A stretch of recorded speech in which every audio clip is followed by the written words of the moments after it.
Hello दोस्तों, welcome to our channel the Indian soul.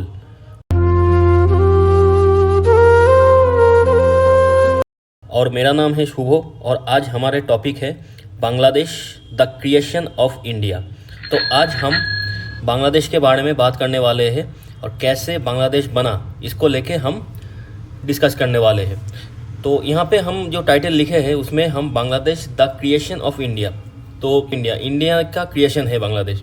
तो ये इसलिए लिखे कि 1971 से पहले दुनिया के मैप में बांग्लादेश करके नाम के कोई देश था नहीं।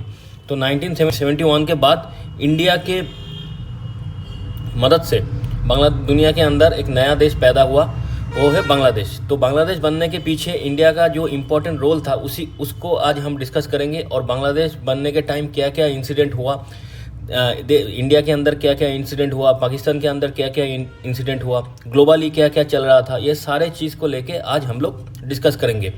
और अंत में देखेंगे बांग्लादेश कैसे दुनिया के सामने बांग्लादेश करके एक देश पैदा हुआ। ठीक है, तो हम शुरू करेंगे इस कहानी को हम शुरू करेंगे 1905 से, 1905 से ये इस कहानी को हम शुरू करेंगे, क्योंकि 1905 में इंडिया एक ब्रिटिश कॉलोनी था। और ये जो सोच था इंडिया को डिवाइड करके, बंगाल को डिवाइड करके दो हिस्से में बांटना, ये सोच 1905 में ही पहली बार आया। तो 1905 में इंडिया एक ब्रिटिश कॉलोनी था और ब्रिटिश कॉलोनी के अंदर एक बंगाल करके एक स्टेट हुआ करता था। ये जो नीला वाला जो हिस्सा है ये पूरा का पूरा ये हिस्सा बंगाल स्टेट था। तो इस जगह पे ब्रिटिश के खिलाफ बहुत ज़्यादा आंदोलन होने लगा, क्योंकि यहाँ के जो लोग थे बंगाली, ये लोग थोड़ा ज़्यादा पढ़े लिखे थे उस टाइम में, बाकी इंडिया के एवरेज से थोड़ा ज़्यादा पढ़े लिखे थे और पॉलिटिकली बहुत ज़्यादा एक्टिव थे। तो इन लोगों ने क्या किया, ये इस बंगाल रीजन में बहुत ज़्यादा ब्रिटिश के खिलाफ बहुत ज़्यादा आंदोलन और बहुत ज़्यादा एक्टिविटी होने लगा।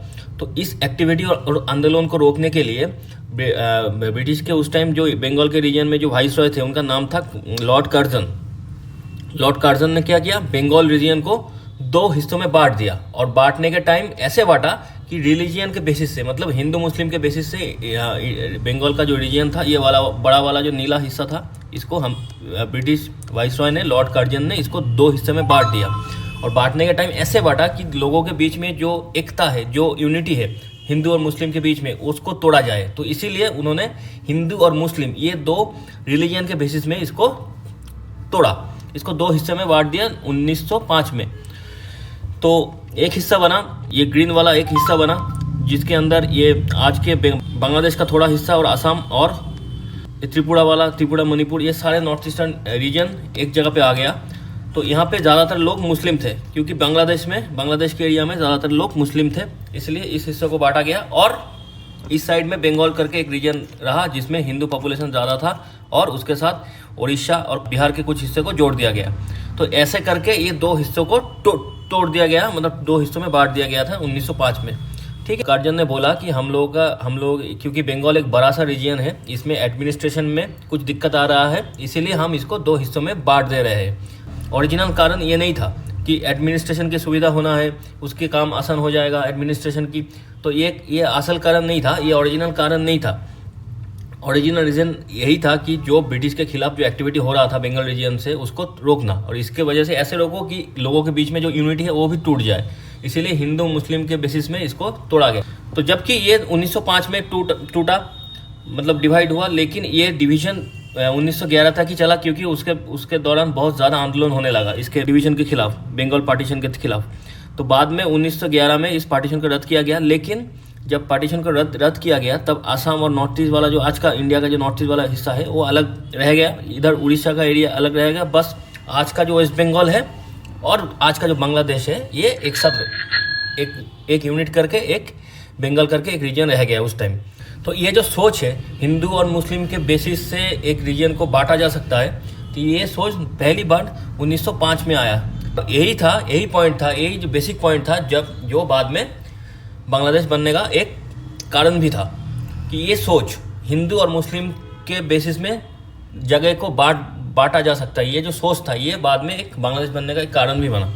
ठीक है, तो ये 1905 की कहानी हम लोगों की समझ में आ गया, जो कि एक बड़ा सा रीजन बंगाल था, जिसको पार्टीशन करके हिंदू मुस्लिम से बेसिस पे दो हिस्सों में बांटा गया। बाद में 1911 में उसको फिर से जोड़ा गया, लेकिन कुछ हिस्से बाहर चले गए उससे।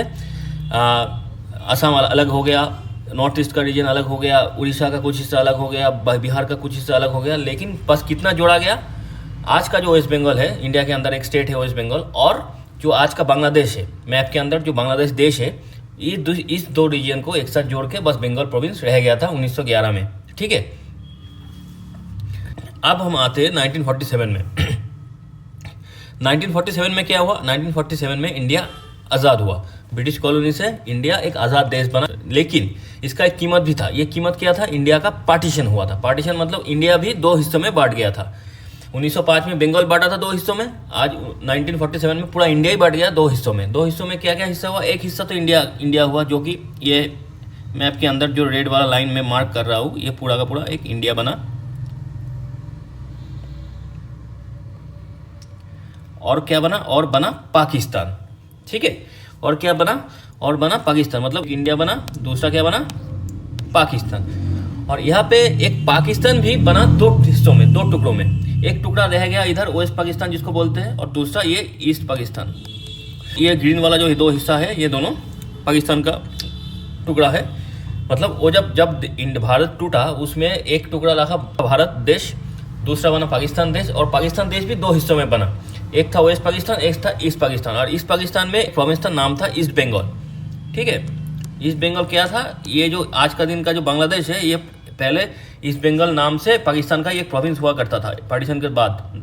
1947 से 1971 तक ये इसका नाम था ईस्ट बंगाल, जो कि एक प्रोविंस था पाकिस्तान का। ठीक, तो ये जो हिस्सा था, इस दो हिस्से के बीच में डिस्टेंस था 1600 किलोमीटर। 1600 किलोमीटर का डिस्टेंस था, दो में थे, जो कि बीच में इंडियन टेरिटरी आता था। तो पाकिस्तान ने इंडिया को रिक्वेस्ट किया कि आप जगह दे दीजिए, हम सड़क बना लेंगे तो एक साथ कनेक्ट हो जाएंगे ईस्ट पाकिस्तान और वेस्ट पाकिस्तान। तो इंडिया ने उस टाइम दिया नहीं था, सही किया था। उस टाइम इंडिया ने बोला था कि ऐसे नहीं होगा, आपका देश है, दोनों तरफ है, आप संभालिए, और हमारा देश को हमको संभालने दीजिए। ठीक है, तो इस दो जगह पे जो वेस्ट पाकिस्तान और ईस्ट पाकिस्तान जो दो हिस्सा बना पाकिस्तान का, तो इस दो हिस्से में बहुत सारे डिफरेंस था। डिफरेंस क्या था? एथनिसिटी अलग थे, क्योंकि एक साइड में पंजाबी, बलोच, पश्तून, ये सिंधी, ये सारे लोग रहते थे वेस्ट पाकिस्तान में, और ईस्ट पाकिस्तान में बंगाली लोग रहते थे। ठीक है, ये एक एथनिसिटी का डिफरेंस आ गया। फिर आया था कल्चर, उनका रहन सहन, चलने का तरीका, खाने पीने का तरीका, ये सब दोनों का अलग हो गया। फिर लैंग्वेज में इस तरफ मतलब वेस्ट पाकिस्तान में क्या था? उर्दू लैंग्वेज चल रहा था, सब ज़्यादातर लोग उर्दू में बात करते थे, और ईस्ट पाकिस्तान में क्या था? बंगाली में बात करते थे। लोगों का लैंग्वेज क्या था? मदर टंग क्या था? बंगाली। ठीक है, ये सारे था डिफरेंस। कितना डिफरेंस हुआ? एक एथनिसिटी का, दूसरा कल्चर का, तीसरा ये लैंग्वेज का, सारे डिफरेंस आ गया। और इन लोगों के बीच में एक ही कॉमन चीज़ था, वो था रिलीजन। मतलब ये भी मुस्लिम और ईस्ट पाकिस्तान वाले भी मुस्लिम, ये बस एक ही कॉमन ग्राउंड था जो कि मुस्लिम, ये रिलीजन था। लेकिन एक कॉमन ग्राउंड को पकड़ के आप दो हिस्से को एक साथ नहीं जोड़ पाओगे, वो भी जब दो हिस्सा 1600 किलोमीटर दूरी में हो और बीच में एक और देश आता है। पहला प्रॉब्लम जो कि पार्टीशन में ही था, बांग्लादेश बनने का जो पहला जो बीच था, पहला जो सेंटर था, पहला जो पॉइंट था, वो पार्टीशन में ही था 1947 में। वही मैं जो बोल रहा था, मतलब ये जो अब जो ये मैप में जो हम लोग जो हिस्सा देख रहे थे, ये आज का वेस्ट बंगाल है, जो कि इंडिया का एक स्टेट है, और ये आज का बांग्लादेश है, तो जब 1911 में जब पार्टीशन ऑफ बंगाल रद्द किया गया था, उस टाइम बस यही दो हिस्से को जोड़ दिए गए थे। ठीक है, यही दो हिस्से जोड़ के बंगाल बना था। क्या बना था? बंगाल प्रोविंस, ब्रिटिश राज में।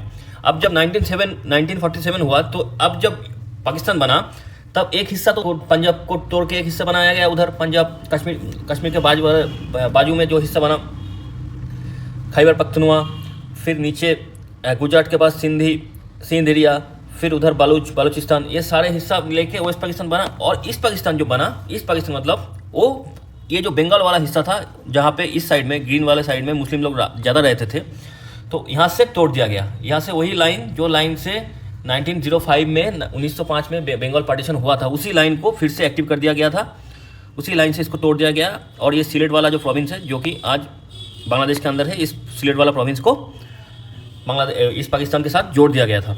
ठीक है, तो ये जो लाइन खींचा गया था, जो इसको हम आज ये रैडक्लिफ लाइन बोलते हैं, ये लाइन उसी लाइन के ऊपर बेस है जो कि 1905 में पार्टीशन किया गया था, लगभग उसी लाइन के आसपास ही है। ठीक है, उसी सोच है, उसी सोच। ईस्ट बंगाल बाद में ईस्ट पाकिस्तान बन गया था, जो कि पाकिस्तान की एक प्रोविंस बना। तो ये जो 1947 में जो बंगाल का जो पार्टीशन हुआ, एक इंडिया के अंदर एक स्टेट रह गया वेस्ट बंगाल, और बाकी बंगाल जो है वो पाकिस्तान के पास चला गया। ये जो बंगाल को तोड़ने का जो सोच है, तो ये सोच कहाँ से आया? ये सोच आया 1905 से। ठीक है, यही सोच था, इसी सोच के ऊपर बेस करके ब्रिटिश ने बंगाल रीजन को फिर से तोड़ के एक हिस्से को पाकिस्तान को दे दिया, एक हिस्से को भारत को दे दिया। तो पाकिस्तान के पास जो हिस्सा गया उसका नाम था ईस्ट बंगाल, जो पाकिस्तान का एक प्रोविंस है। और हमने क्या देखा, बांग्लादेश बनने का जो पहला इंसिडेंट हुआ, मतलब पहला जो सेंटर पॉइंट बना, जो मेन पॉइंट है बांग्लादेश बनने का, वो 1905 में सोच बना कि एक ये जो हिंदू मुस्लिम करके जो डिवीजन करके एक अलग अलग एक जगह को, एक रीजन को तोड़ा जा सकता है, ये सोच पहले आया 1905 में। फिर 1947 में जब इंडिया का पार्टीशन हुआ, तब जाके जब ईस्टर्न साइड में इंडिया का जब एक पोर्शन मुस्लिम वाला हिस्से को पाकिस्तान को देना था, तब बंगाल को ही फिर से तोड़ा गया था। जब जो 1905 में हुआ था, तोड़ के उसको ईस्ट पाकिस्तान बना के पाकिस्तान को दिया गया था। उस टाइम उस प्रोविंस का नाम था ईस्ट बंगाल प्रोविंस, और वेस्ट बंगाल जो प्रोविंस वो इंडिया का एक स्टेट बना। कॉन्सेप्ट पूरा का पूरा समझ में आ गया। फिर हम आएंगे अब ईस्ट और वेस्ट पाकिस्तान में बीच के जो दिक्कत हो रहा था। एक पॉइंट बांग्लादेश बनने का, अलग अलग जो क्लैश पॉइंट बना, अलग अलग जो डिफरेंस पॉइंट बना ईस्ट और वेस्ट पाकिस्तान में, वो क्या क्या था।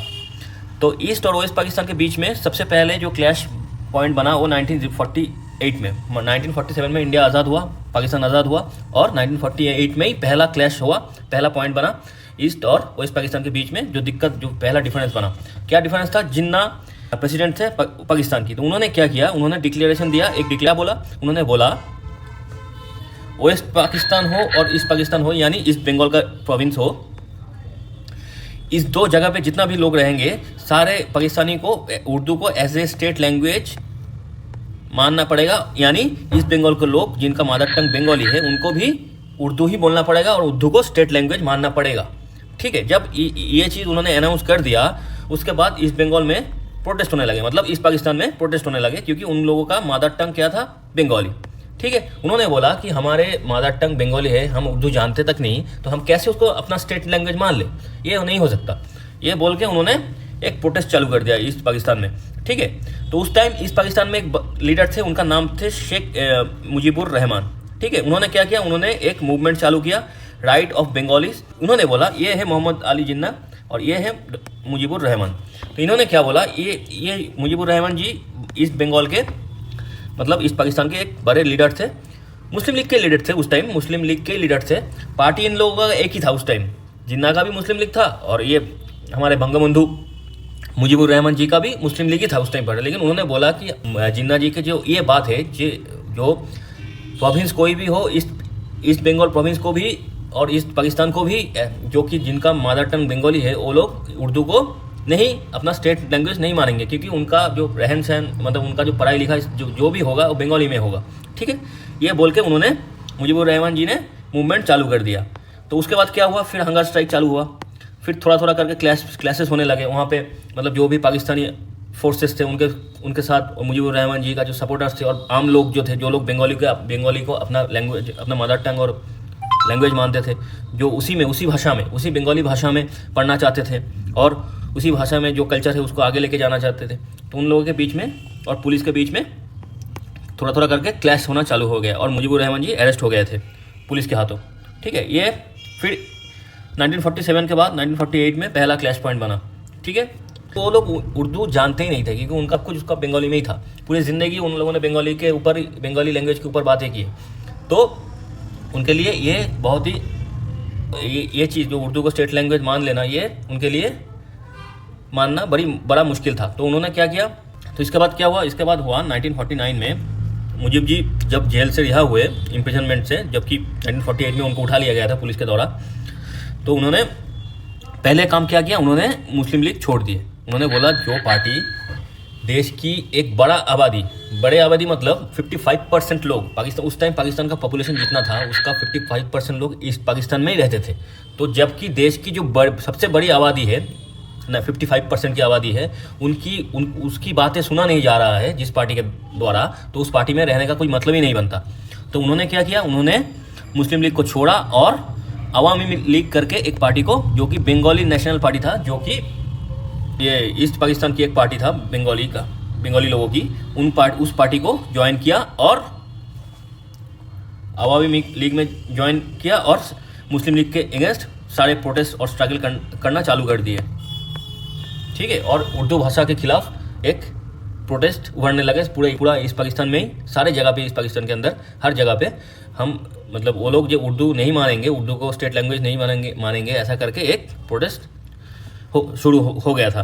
तो फिर ये जो प्रोटेस्ट था ये 1950 से 1960 तक पूरा चला।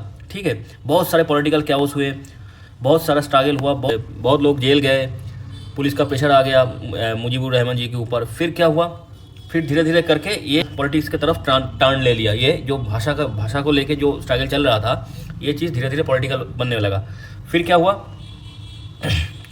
फिर मुजीब जी बोले कि जब हम लोगों की ये भाषा का कोई मर्यादा नहीं है, भाषा को कोई मानने के लिए तैयार नहीं है, तो छोटा सा डिमांड है कि हम बंगाली में ही बात करेंगे और बंगाली ईस्ट पाकिस्तान का स्टेट लैंग्वेज होगा। लेकिन बस इस छोटी सी डिमांड को अगर नहीं माना जा रहा है तो हमें ऐसे रहना भी नहीं है, हमें ईस्ट पाकिस्तान यानी ईस्ट बंगाल प्रोविंस को ऑटोनॉमी चाहिए। तो उन्होंने बोला कि हम अब जो स्ट्रगल, अब जो मूवमेंट्स होगा वो सारे ईस्ट बंगाल प्रोविंस की ऑटोनॉमी के लिए होगा। ऑटोनॉमी मतलब सेल्फ गवर्नेंस, मतलब जैसे कि यूनाइटेड मतलब यूएसए के अंदर एक सेंट्रल तो रहता ही है, एक सेंट्रल गवर्नमेंट तो रहता है, लेकिन बहुत सारे स्टेट है, टोटल 50 स्टेट है यूएसए के अंदर। तो हर एक स्टेट के पास भी ऑटोनॉमी रहता है, कुछ कुछ मामले में ऑटोनॉमी रहता है। जबकि इंडिया के अंदर जम्मू कश्मीर में भी अब तक मतलब ये 370 जब तक था, 370 जब तक था, तब तक कुछ कुछ मामले में जम्मू कश्मीर के पास भी ऑटोनॉमी था।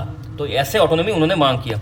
तो 1949 के बाद से मुजीबुर रहमान जी का जितना भी मूवमेंट, जितना भी आंदोलन चला, वो सारे आंदोलन का एक ही मोटिव था कि ईस्ट बंगाल जो प्रोविंस है, जो कि पाकिस्तान का एक प्रोविंस है, उसको कुछ मामले में पाकिस्तान से ऑटोनॉमी चाहिए। तब जाके ये जो मामला चल रहा है कि 50% आबादी के बारे में कोई नहीं सोच रहा है, 50% पॉपुलेशन के बारे में एक देश का, उस देश का गवर्नमेंट नहीं सोच रहा है, तो ये चीज़ ठीक होगा।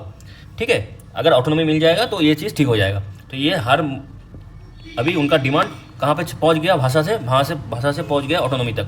ठीक है, जो कि सही भी था। फिर क्या था, उसी टाइम पाकिस्तान में मतलब वेस्ट पाकिस्तान में क्या हो रहा था, उसी टाइम वेस्ट पाकिस्तान में पीएम बने, क्या फर्स्ट पीएम कौन बने, प्राइम मिनिस्टर लियाकत अली खां।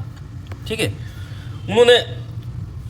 उनका पहला जो एम था, पहला जो गोल था उनका, उन्होंने वो चाह रहे थे कि जितना जल्दी हो सके देश को एक कॉन्स्टिट्यूशन बना के दिया जाए, जैसे कि इंडिया के पास कॉन्स्टिट्यूशन था उस टाइम। मतलब इंडिया के पास कॉन्स्टिट्यूशन 1949 में बन गया था, फिर वो इम्प्लीमेंटेशन कब हुआ, 1950 में 26 जनवरी को। ठीक है, तो पाकिस्तान का जो कॉन्स्टिट्यूशन बना वो बना 1956 में, जबकि 1950 में ही इंडिया का कॉन्स्टिट्यूशन बन के तैयार होकर इम्प्लीमेंटेशन मतलब एक्टिव भी हो गया था। लेकिन पाकिस्तान का जो कॉन्स्टिट्यूशन है वो बना 1956 में। ठीक है, 6 साल बाद बना। क्यों बना, इतना लेट क्यों हुआ?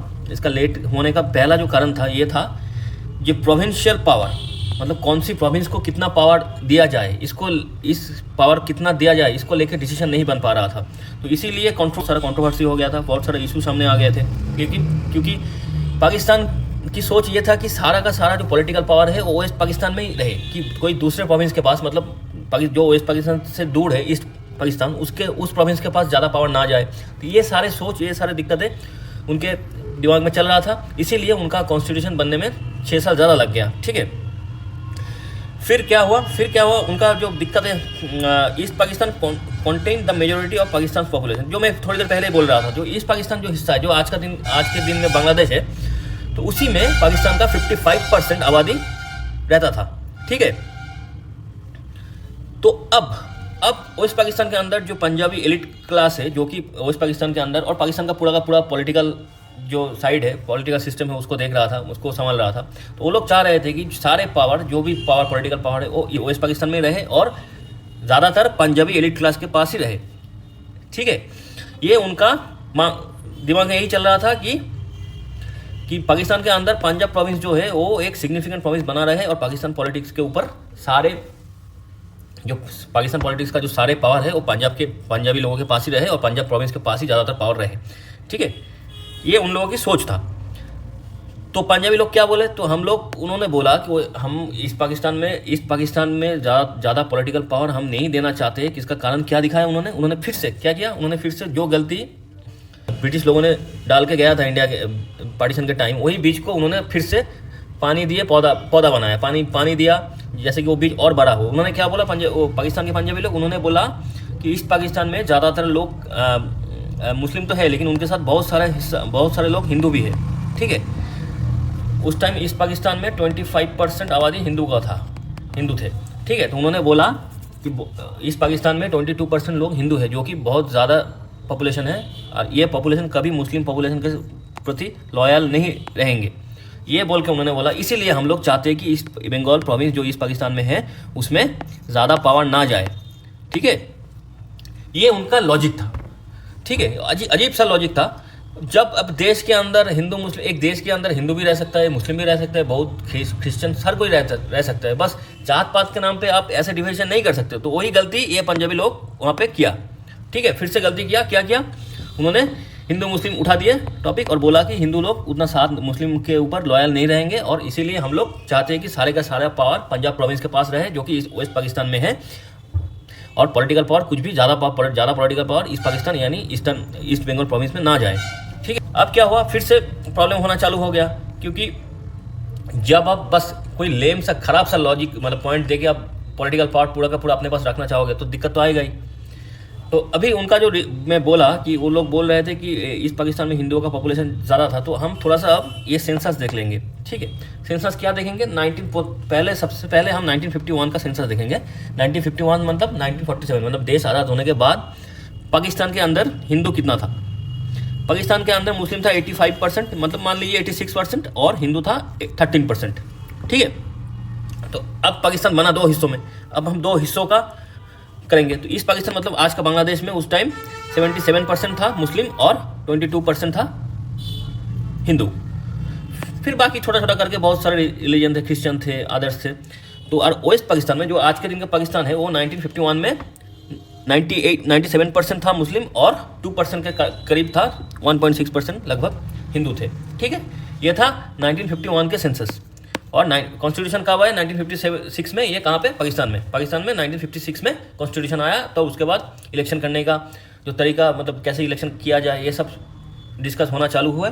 और उन्होंने वेस्ट पाकिस्तान वाले बोले यहाँ पे 22% मुस्लिम हिंदू रहते हैं, तो ज़्यादा पॉलिटिकल पावर हम ईस्ट पाकिस्तान को नहीं देंगे, क्योंकि वहाँ पे हिंदू ज़्यादा रहते हैं। तो ये बोल के इन्होंने लॉजिक खड़ा किया। तो ये हमने देखा 1951 का सेंसस। अब हम थोड़ा सा पीछे जाते हैं, 1947 में कोई सेंसस तो हुआ नहीं, क्योंकि 1947 में देश को आज़ादी मिल रहा था।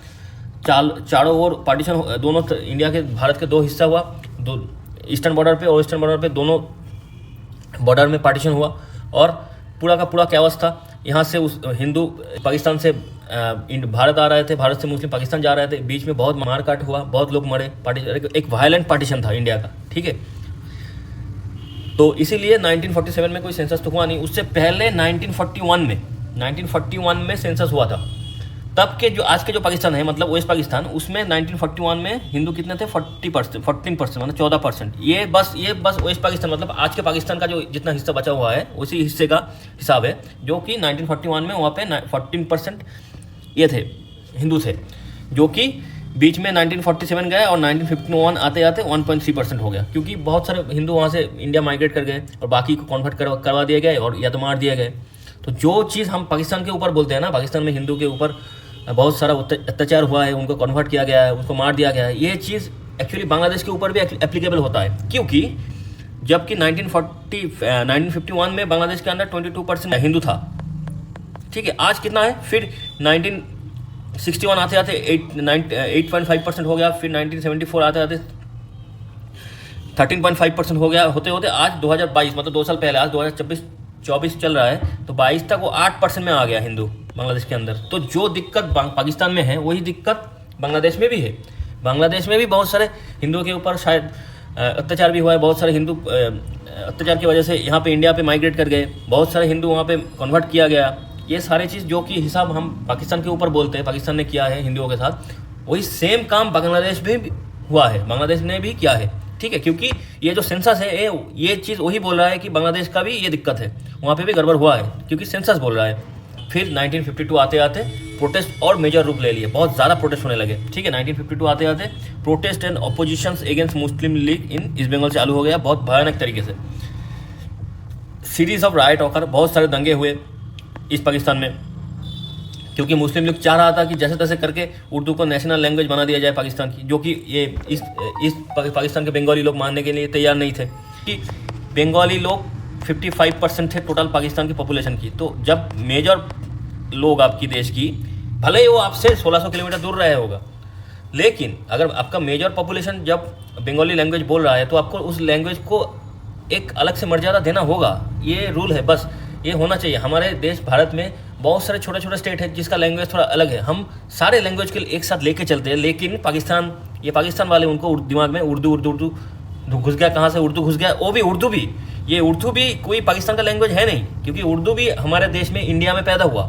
इंडिया में उत्तर प्रदेश में मेरठ के पास एक जगह, मेरठ के पास ही कहीं पे ये उर्दू का ये जो लैंग्वेज है ये वहाँ से ही पैदा हुआ। तो ये उर्दू लैंग्वेज भी पाकिस्तान का था नहीं, उसका खुद का कुछ नहीं था। देश इंडिया से मिल गया, बाकी चीज़ भीख में मिल जाता है उनको, खाना पीना जो भी है। तो ये लैंग्वेज भी उनका था नहीं, बस उसी लैंग्वेज के बांग्लादेश के ऊपर, जो बंगाली लोग के ऊपर, उनके ऊपर थोपना चाहते थे, लेकिन वो हुआ नहीं।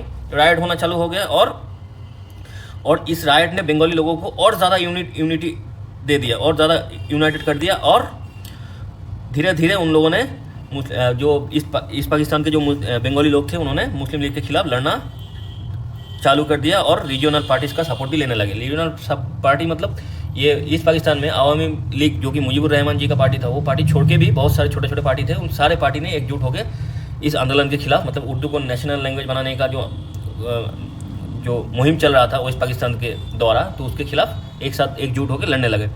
तो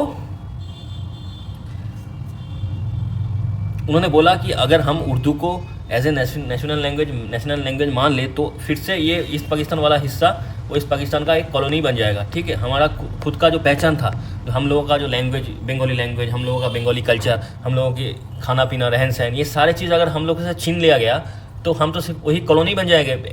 इतने दिन तक 1947 तक ब्रिटिश की कॉलोनी थे, अब जाके वेस्ट पाकिस्तान की कॉलोनी बन जाएंगे। तो ये सारे सोच वहाँ पे तब चल रहा था 1952 में ईस्ट पाकिस्तान के अंदर। ठीक है, तो ऐसे चलता गया। फिर क्या हुआ, फिर 21 फरवरी 1952 में क्या हुआ, ये जब ये भाषा को लेकर आंदोलन चल रहा था, उसी आंदोलन के ऊपर जो पुलिस था, जो पाकिस्तानी पुलिस था, उन लोग फायरिंग कर दिया। और बहुत सारे कॉलेज के स्टूडेंट, स्कूल के स्टूडेंट, जो लोग बस स्टूडेंट थे, कोई पॉलिटिकल पार्टी के उतना बड़ा लीडर भी नहीं थे, कोई एक्टिव पॉलिटिशियन भी नहीं थे, वो सब स्टूडेंट थे जो कि अपने भाषा के लिए लड़ रहे थे, उनके ऊपर गोली चला दिया और बहुत सारे लोग मर गए। ठीक है, तो आज भी इस दिन को यूएन के अंदर 21 फरवरी 1952 को, इस दिन को 21 फरवरी को दिन को द मदर लैंग्वेज डे बोला जाता है। इंटरनेशनल मदर लैंग्वेज डे करके सेलिब्रेट किया जाता है। ठीक है, याद रखा जाता है। ये सेलिब्रेशन तक कोई बात नहीं है, क्योंकि एक भाषा के लिए बहुत सारे लोग को मार दिया गया था, लेकिन जो भी है, लेकिन ये लास्ट में इनका आंदोलन, इनका जो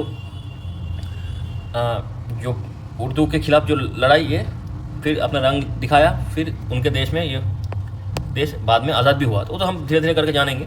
तो ये जो डेट है 21 फरवरी, ये हर साल इंटरनेशनल मदर्स लैंग्वेज करके डे को सेलिब्रेट किया जाता है, या तो हम बोल सकते हैं कि हम पालन करते हैं इंटरनेशनल मदर्स लैंग्वेज डे को। ठीक, अब कहानी कहाँ पहुँचा, 1952 चला गया, फिर हम कहानी आके कहाँ लैंड होता है 1954 में। अब 1954 में क्या होता है, 1954 में पहली बार पाकिस्तान के अंदर इलेक्शन चालू होता है। वो भी कौन सा प्रोविंशियल इलेक्शन, मतलब वहाँ पे प्रोविंस का इलेक्शन पहले चालू हो जाता है। इंडिया के अंदर जब इलेक्शन चालू हुआ था 1951 के बाद ही, 1952 से, वहाँ पे जब इलेक्शन हुआ था इंडिया के अंदर, भारत के अंदर, वहाँ पे सेंट्रल इलेक्शन, मतलब सेंट्रल गवर्नमेंट चुनने की इलेक्शन, और प्रोविंस के मतलब स्टेट गवर्नमेंट सिलेक्शन करने की इलेक्शन, ये सारी चीज़ एक साथ शुरू हुआ था। लेकिन पाकिस्तान में क्या हुआ था 1954 में, पहले हुआ प्रोविंशियल इलेक्शन, मतलब प्रोविंस, हर एक प्रोविंस का कौन सा गवर्नमेंट बनेगा प्रोविंस के अंदर, उस प्रोविंस में इलेक्शन शुरू हुआ। तो पाकिस्तान के अंदर ईस्ट बंगाल एक प्रोविंस था, मतलब तो अब जाके क्या हुआ, ईस्ट पाकिस्तान के अंदर जो कि प्रोविंशियल इलेक्शन में क्या हुआ, एक तो कॉन्टेस्ट कहाँ पे हुआ, मुस्लिम लीग और यूनाइटेड फ्रंट के अंदर बहुत सारे पार्टीज, जो कि आवामी लीग थे, बहुत सारे छोटे छोटे बंगाली नेशनल पार्टीज थे, ये सारे सब पार्टी मिलके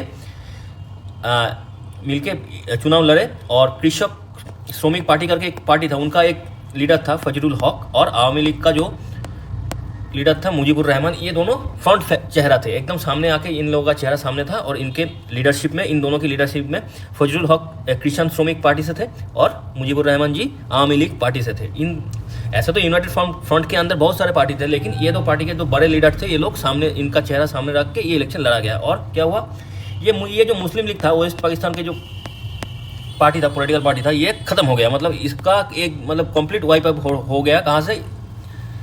ईस्ट बंगाल से। ईस्ट बंगाल का जो प्रोविंस था, मतलब ईस्ट पाकिस्तान की जो भी प्रोविंस था, इसमें पूरा खत्म हो गया। ठीक है, यहाँ पे एक भी सीट उनको नहीं मिला। पूरा का पूरा सीट कौन लेके गया? यूनाइटेड फ्रंट के अंदर कृषक श्रमिक पार्टी भी था और आवामी लीग, जो कि मुजीबुर रहमान जी का पार्टी, वो भी था। ठीक है, तो अब क्या हो गया? अब रायट चालू हो गया। जब ऐसे वोट का रिजल्ट ये आया, तब जाके रायट चालू हो गया in the factories of south and east Pakistani capital of Dhaka में। तब दंगे होना चालू हो गया, क्योंकि जो कि मुस्लिम लीग के जो लोग थे, वो इस हार से खुश तो होंगे नहीं, जाहिर सी बात है, वो लोग खुश तो होंगे नहीं। वो लोग दूसरे यूनाइटेड फ्रंट के जो पॉलिटिकल पार्टीज के लोग थे, उसके ऊपर अटैक करने लगे और धीरे धीरे करके राइट चालू हो गया। और फजलुल हक, जो कि यूनाइटेड फ्रंट का लीडर थे, किसी श्रमिक पार्टी से आते थे, उनका गवर्नमेंट फॉर्म होने से पहले ये सारे राइट चालू हो गया। तब जाके क्या हुआ?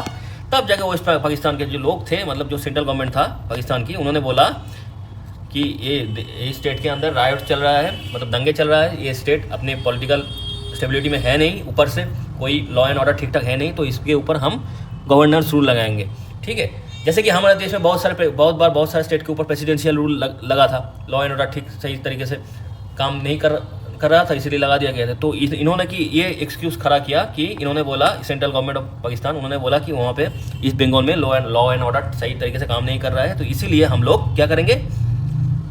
हम गवर्नेंस रूल लगाएंगे प्रोविंस के ऊपर and overturn the United front election victory. जो यूनाइटेड फ्रंट का जो इलेक्शन विक्ट्री, वो इलेक्शन में जीता है, तो उसको हम कैंसिल कर देते हैं। और अब यहाँ पे यूनियन फ्रंट का गवर्नमेंट नहीं बनेगा, गवर्नेंस रूल्स चलेगा, जो कि सेंट्रल गवर्नमेंट के हाथ में रहेगा। ठीक है, तो ये बोल के गवर्नर रूल चालू कर दिया।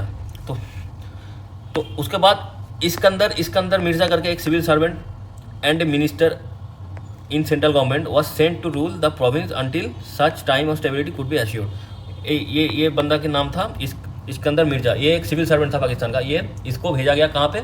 ईस्ट पाकिस्तान में, मतलब ईस्ट बंगाल प्रोविंस में। इनका काम था, जब तक स्टेबिलिटी ना आए, पॉलिटिकल स्टेबिलिटी, और ये दंगे खत्म ना हो। पॉलिटिकल स्टेबिलिटी मतलब उनके हिसाब से था, जब तक मुस्लिम लीग का गवर्नमेंट ना आए ईस्ट बंगाल में, तब तक ये बंदा वहाँ पे गवर्नेंस का काम करेगा। ठीक है, इस्कंदर मिर्जा।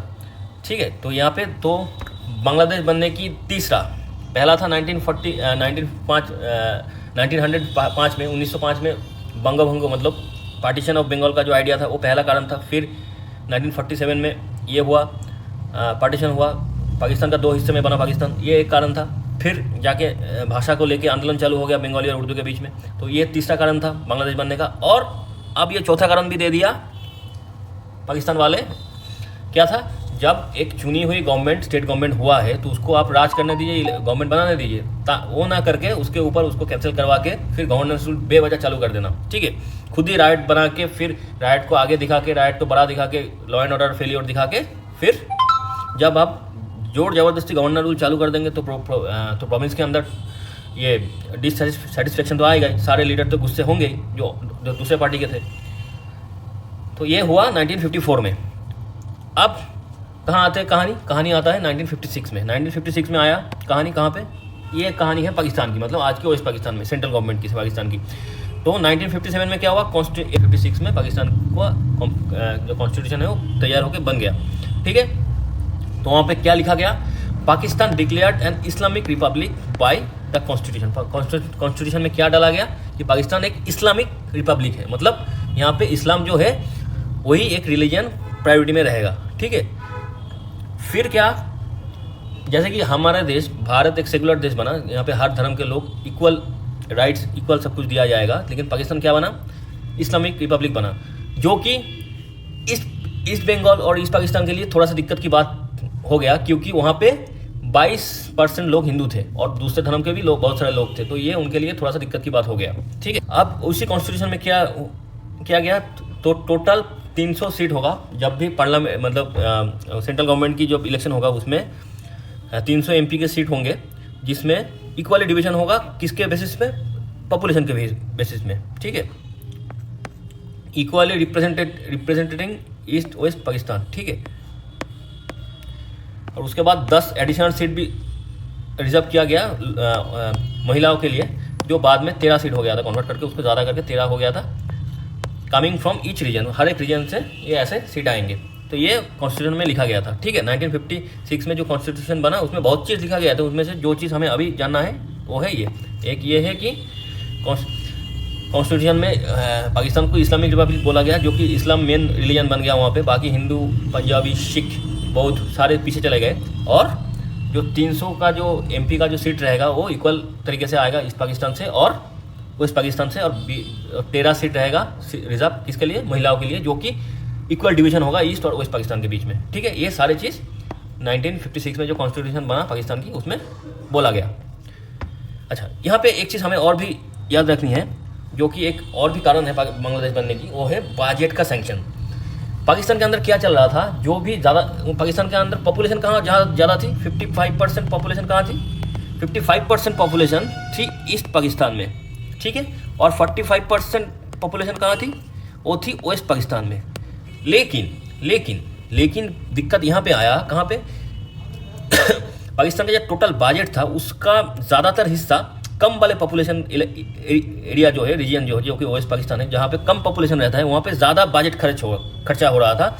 जबकि जहाँ पे ज़्यादा लोग रह रहे हैं, 55% लोग जिस एरिया पे रह रहा है, मतलब ईस्ट पाकिस्तान, वहाँ पे बजट का कम हिस्सा खर्चा हो रहा था। अगर हम ईयर बाई ईयर देखें, 1950 से 1955 तक 11,290 करोड़ पाकिस्तानी रुपी जो स्पेंड हो रहा था वेस्ट पाकिस्तान की बजट के लिए, और ईस्ट पाकिस्तान में 5,240, जो कि 46.4% कम है, कहाँ से, वेस्ट पाकिस्तान की बजट से, ठीक है। जबकि यहाँ पे लोग 55% लोग रह रहे हैं, यहाँ पे 45, ठीक है। तो यही सिलसिला चला 1955 से 60 तक, 1960 से 1965 तक, 1965 से 70 तक, ठीक है। लगभग 40% ज़्यादा बजट का 40% ज़्यादा खर्चा कहाँ पे हो रहा था, वेस्ट पाकिस्तान में, जबकि वहाँ पे पॉपुलेशन कम रह रहा है। और ज़्यादा पॉपुलेशन ईस्ट पाकिस्तान में, जो कि भूखमरी में मर रहा है, जहाँ पे खाना सही से नहीं है, इंफ्रास्ट्रक्चर नहीं है, लेकिन पॉपुलेशन ज़्यादा है और खर्चा कम आ रहा है वहाँ पे, ठीक है।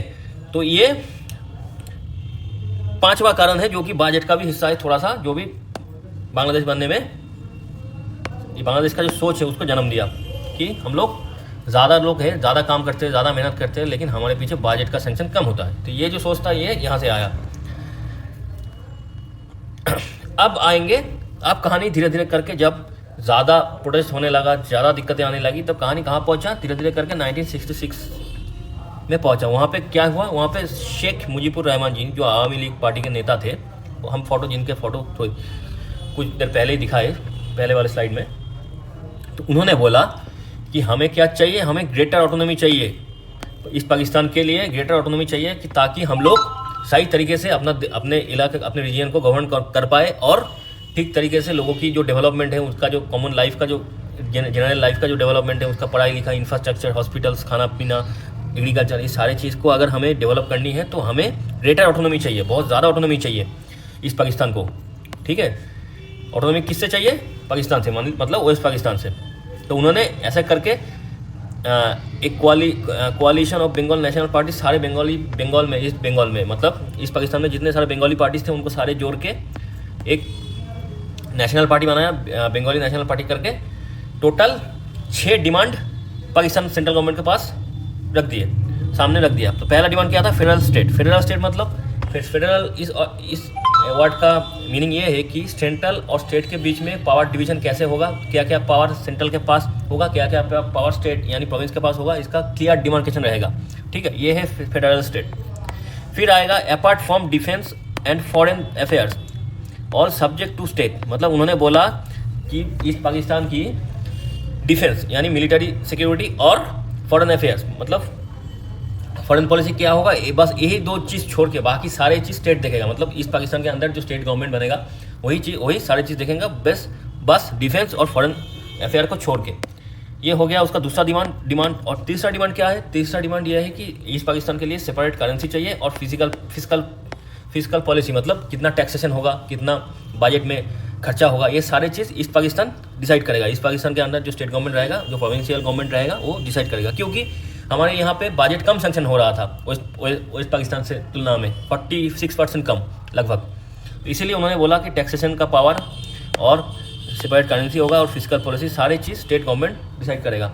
और 5वां डिमांड क्या था? Trade with foreign Nations and separate forex reserve. East Pakistan का जो फॉरेक्स रिजर्व होगा वो भी अलग से होगा, एक सेंट्रलाइज फॉरेक्स रिजर्व नहीं चाहिए। ईस्ट पाकिस्तान का फॉरेक्स रिजर्व अलग से रहेगा, जो कि ईस्ट पाकिस्तान के लिए सेपरेट रहेगा। क्योंकि वो चीज़ जब मुसीबत आएगा, जब कोई भी बड़ा भुखमरी या तो कोई सुनामी या तो कोई बड़ा नेचुरल डिजास्टर और या तो दुनिया में अगर बहुत ज़्यादा इकोनॉमिकल क्राइसिस आ गया, तो वही सारा फॉरेस्ट रिजर्व ईस्ट पाकिस्तान को सारे दिक्कतों से बचाएगा। फिर क्या? सेपरेट मिलिट्री और नेवी। ईस्ट पाकिस्तान के लिए उन्होंने बोला कि हमें अलग से मिलिट्री और नेवी भी जो चाहिए, जो ईस्ट पाकिस्तान के लोग मतलब बंगाली लोग मिलकर बनेंगे। ठीक है, तो ये सारे डिमांड उन्होंने पाकिस्तान के सामने रख दिया, पाकिस्तान गवर्नमेंट के पास रख दिया। तो इतने सारे डिमांड अगर पाकिस्तान की गवर्नमेंट मान लेते तो लगभग एक अलग ही देश तभी पैदा हो जाता 1966 में ही, अगर ये 6 पॉइंट मान लिया जाता। तो ये पाकिस्तान गवर्नमेंट के लिए मानना मुश्किल तो था ही। तो जैसा मुश्किल था, उन्होंने माना एक भी इनमें से एक भी डिमांड नहीं माना। अगर 1-2 डिमांड शायद मान भी लेते तो शायद दिक्कतें कम हो जाता पाकिस्तान के लिए, लेकिन उन्होंने एक भी डिमांड नहीं माना। और ऊपर से और भी प्रेशराइज किया पुलिस के थ्रू, डिफेंस फोर्स के थ्रू। इसके चलते क्या हुआ? जो मूवमेंट चल रहा था, जो आंदोलन चल रहा था, वो और ज़्यादा आंख पकड़ लिया। ठीक है, तो ये सारे चीज़ इंडिया और उसके 2 साइड में हो रहा था, ईस्ट पाकिस्तान और वेस्ट पाकिस्तान में ये सारी चीज़ हो रहा था। उस टाइम जियोपॉलिटिकल क्या क्या इंसिडेंट हो रहा था? जियोपॉलिटिकली अगर हम देखें उस टाइम, ये जो यूएसए है, यूएसए ने क्या किया? यूएसए ने वो पहले से ही मतलब आज़ादी के बाद से 1947 से ही उन्होंने यूएसए ने पाकिस्तान को सपोर्ट करता गया पीछे से। मान लीजिए भीख में हथियार दे दो, भीख में खाना दे दो, भीख में कुछ और दे दो, ये कुछ दवाई थमा दो, ये सारी चीज़ पीछे से यूएसए ने पाकिस्तान को सपोर्ट कर रहा था और पाकिस्तान को भीख में दे भी रहा था बहुत सारी चीज़। ठीक है, तो उन्होंने क्या किया? यूएसए ने ईस्ट पाकिस्तान के साथ मिलके एक सियाटो करके एक पैक्ट बनाया। सियाटो मतलब South east Asian treaty organisation, जो कि एक नेटो का करके एक यूएसए का है, वो ये भी बना रहा था South East Asia Treaty Organisation, जिसमें ये जो भी नीला कंट्री है, सारे मेंबर्स कंट्री है। और बाकी उस टाइम ये सारे नीला कॉलोनीज मेंबर थे। उस टाइम थोड़ा और भी कॉलोनी बचा हुआ था ब्रिटिश लोगों के पास, ब्रिटिश फ्रेंच मान लीजिए, इनके पास अफ्रीका में, ये सारे वो कॉलोनी मेंबर थे। और बाकी ये सारे जो पिंक में है वो सारे प्रोटोकॉल स्टेट थे।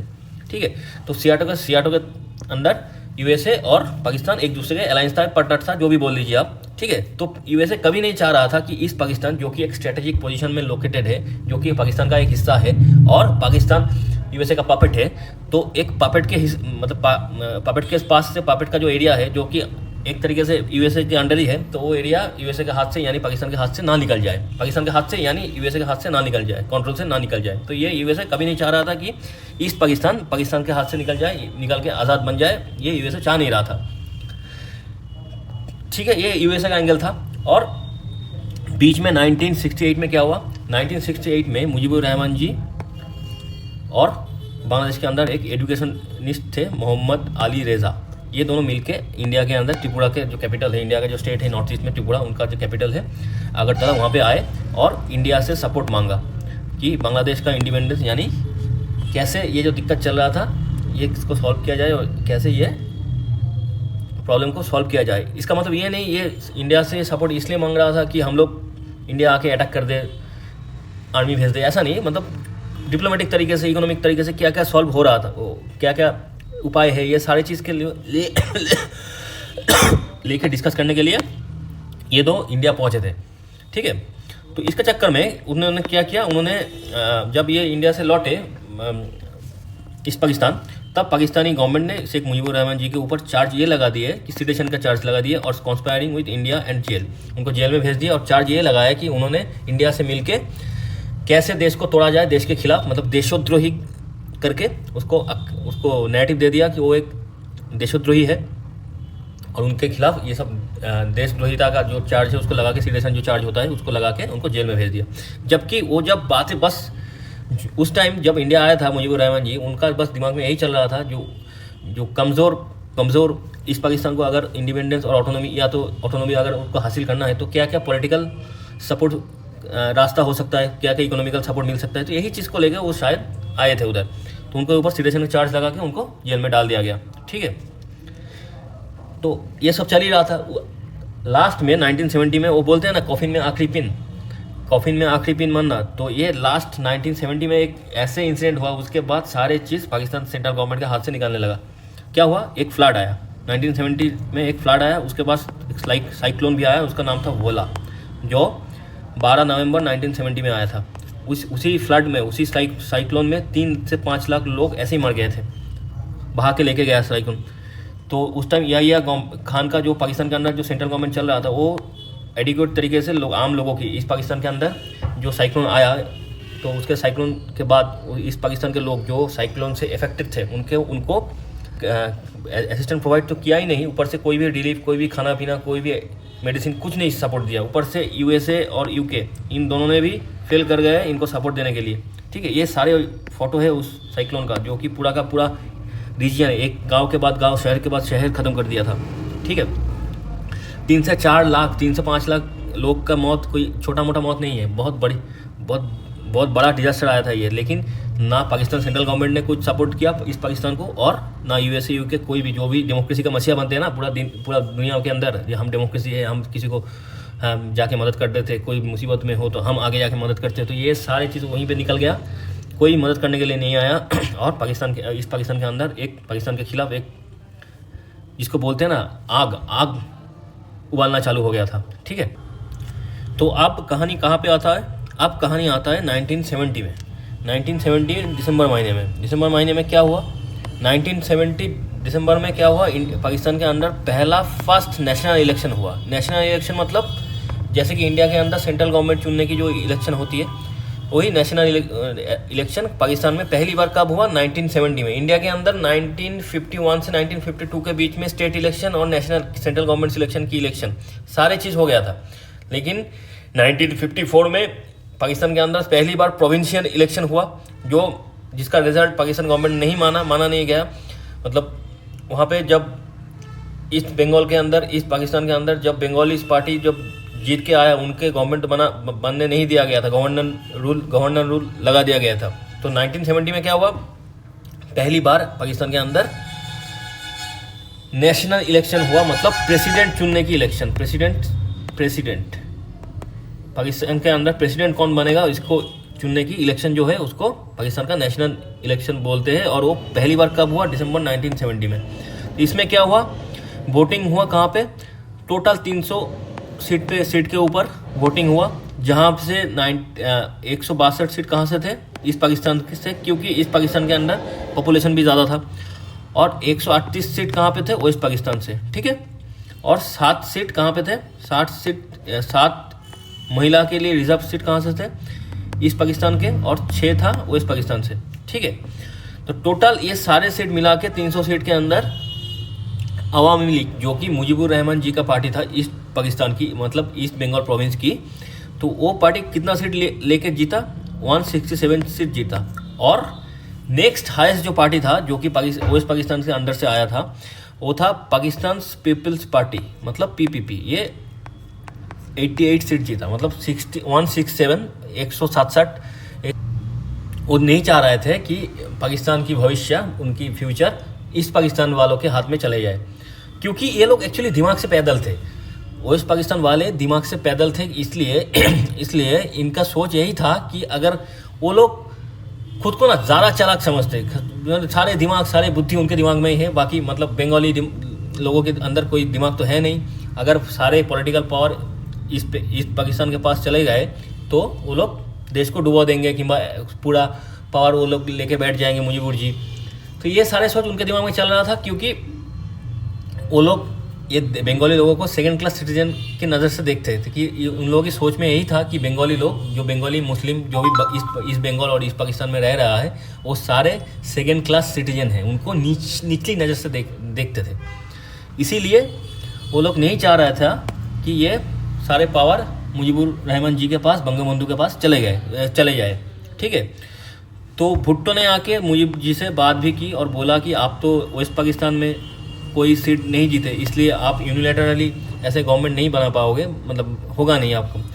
मुजीब जी तब बोले, अरे भाई टोटल सीट है 300, उनमें से मेजोरिटी के लिए चाहिए एक 151, मुझे मिला है 167। अब तुम बोल रहे हो कि ईस्ट पाकिस्तान वेस्ट पाकिस्तान सारे नौटंकी कर रहे हो। तो ये तो पूरा सीट है कितना, मैथमेटिक्स क्या बोल रहा है, मैथमेटिक्स बोल रहा है चाहिए 151 और मुझे मिला है 167, तो हिसाब बोलता है कि मैं ही प्रेसिडेंट बनूंगा। तो सारे जो हिसाब किताब है मुजीबुर रहमान जी ने बोला कि वो डालो अपने जेब में और जाओ लौटो, ईस्ट पाकिस्तान लौट जाओ। तो भुट्टो जितना भी कोशिश करे सारे फेलियर हो गया, लेकिन मुजीब जी ने बोला कि नहीं, हम ही इलेक्शन जीते हैं, जनरल इलेक्शन, हम ही सरकार बनाएंगे और हम ही बनेंगे प्रेसिडेंट। ऐसे नहीं चलेगा इलेक्शन में, ऐसा तो होगा तो कोई भी कभी ऐसा चलेगा तो ईस्ट पाकिस्तान से कोई भी बंदा प्रेसिडेंट नहीं बन पाएगा ना कभी भी। तो बंगाली हमेशा पीछे रह जाएंगे, east Pakistan east Bengal province हमेशा पीछे रह जाएंगे। तो ये सोच उन्होंने सबके सामने बोल दिया। तो अब तो ये सारे चीज़ east Pakistan west Pakistan USA सारे एंगल हमने देख लिया। अब हम देखेंगे धीरे धीरे इंडिया का एंगल। तो अभी तक इंडिया इसमें उतने एक्टिव तरीके से घुसा नहीं था, ठीक है। ये जो ईस्ट पाकिस्तान और वेस्ट पाकिस्तान के बीच में जो भी तनाव चल रहा था, इसके बीच में इंडिया अभी तक एक्टिव तरीके से नहीं घुसा था, ठीक है। तो इंडिया क्या सोच रहा था, इंडिया उस टाइम सोच रहा था पाकिस्तान यूएसए पाकिस्तान के साथ मिलकर सीआरटो ट्रीटी ये सारे अलायंस वलायंस सब कुछ बना रहा है, हथियार भी दे रहा है। तो तब इंडिया का जो प्राइम मिनिस्टर थे इंदिरा गांधी जी, उन्होंने क्या किया, उन्होंने 1971 में, जब 1970 में ये इलेक्शन सब चल रहा था उधर, ये वेस्ट पाकिस्तान और ईस्ट पाकिस्तान के बीच में इलेक्शन को लेकर तनाव चल रहा था, तब ये इंदिरा गांधी जी हमारे, उन्होंने कहाँ चले गए, सोवियत यूनियन चले गए और इंडिया और सोवियत यूनियन के बीच में एक 25 साल का पीस ट्रीटी ऑफ पीस और फ्रेंडशिप और कोऑपरेशन करके साइन करके आ गए, ठीक है। तो इसका एग्रीमेंट लिखा हुआ था। तो एक देश दूसरे देश को, मतलब इंडिया यूएसएसआर को और यूएसएसआर इंडिया को मुसीबत में इकोनॉमिक सपोर्ट करेगा, टेक्नोलॉजिकल सपोर्ट करेगा और मिलिट्री सपोर्ट भी देगा, ठीक है। ये एग्रीमेंट करके वो आ गए। तो अब ये जो ईस्ट पाकिस्तान का जो स्ट्रगल था, ये धीरे धीरे करके तूल पकड़ने लगा, ठीक है, आग पकड़ने लगी, ये एकदम बढ़िया से आग पकड़ लिया। क्योंकि एक तो प्रोविंशियल इलेक्शन वो भी आप करने नहीं दिए, वो भी जो गवर्नमेंट बना था बंगाली लोगों का वो आप डिनाई कर दिए। फिर सेंट्रल इलेक्शन जीता ईस्ट बंगाल से, वो आप डिनाई कर दिए। फिर आपने भाषा लोगों के ऊपर उर्दू डालने, बंगाली छोड़ के उर्दू डालने की कोशिश किए थे। ये सारे चीज़ बंगाली लोगों को एकदम गुस्सा कर दिया, ठीक है। तो क्या हुआ, फिर क्या हुआ, मुजीब जी उन्होंने बोला कि हम कुछ भी कर ले, ये वेस्ट पाकिस्तान वाले हमें कभी भी ऊपर आने नहीं देंगे, हमें पॉलिटिकल जो सिस्टम है वो बनाने नहीं देंगे और बंगाली लोगों को हमेशा दबा के रखेंगे। तो हमें क्या करना है, अभी हम ईस्ट पाकिस्तान के लोग अलग होंगे और सिविल डिसओबीडियंस मूवमेंट चालू हो गया। मतलब जो भी लॉ एंड ऑर्डर है, जो भी है, उसको डिनाई करना चालू हो गया उधर ईस्ट पाकिस्तान में, वेस्ट पाकिस्तान यानी पाकिस्तान के गवर्नमेंट के खिलाफ, ठीक है।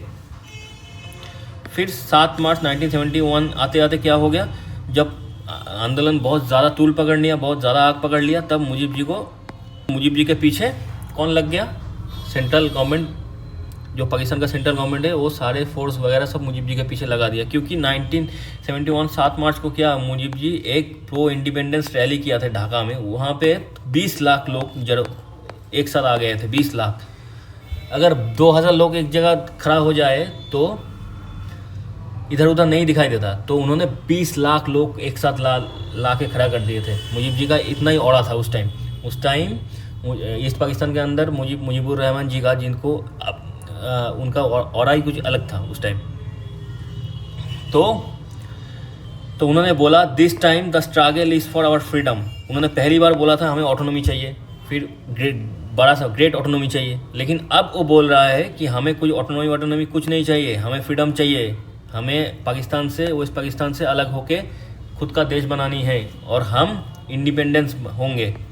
क्योंकि हम पहले ब्रिटिश के कॉलोनी थे और अब हम वेस्ट पाकिस्तान की कॉलोनी है, तो हमें इस कॉलोनी कल्चर से निकलना है। तो बोल के उन्होंने बोल दिया हमें चाहिए फुल इज्जत, यानी फुल आज़ादी, ठीक है।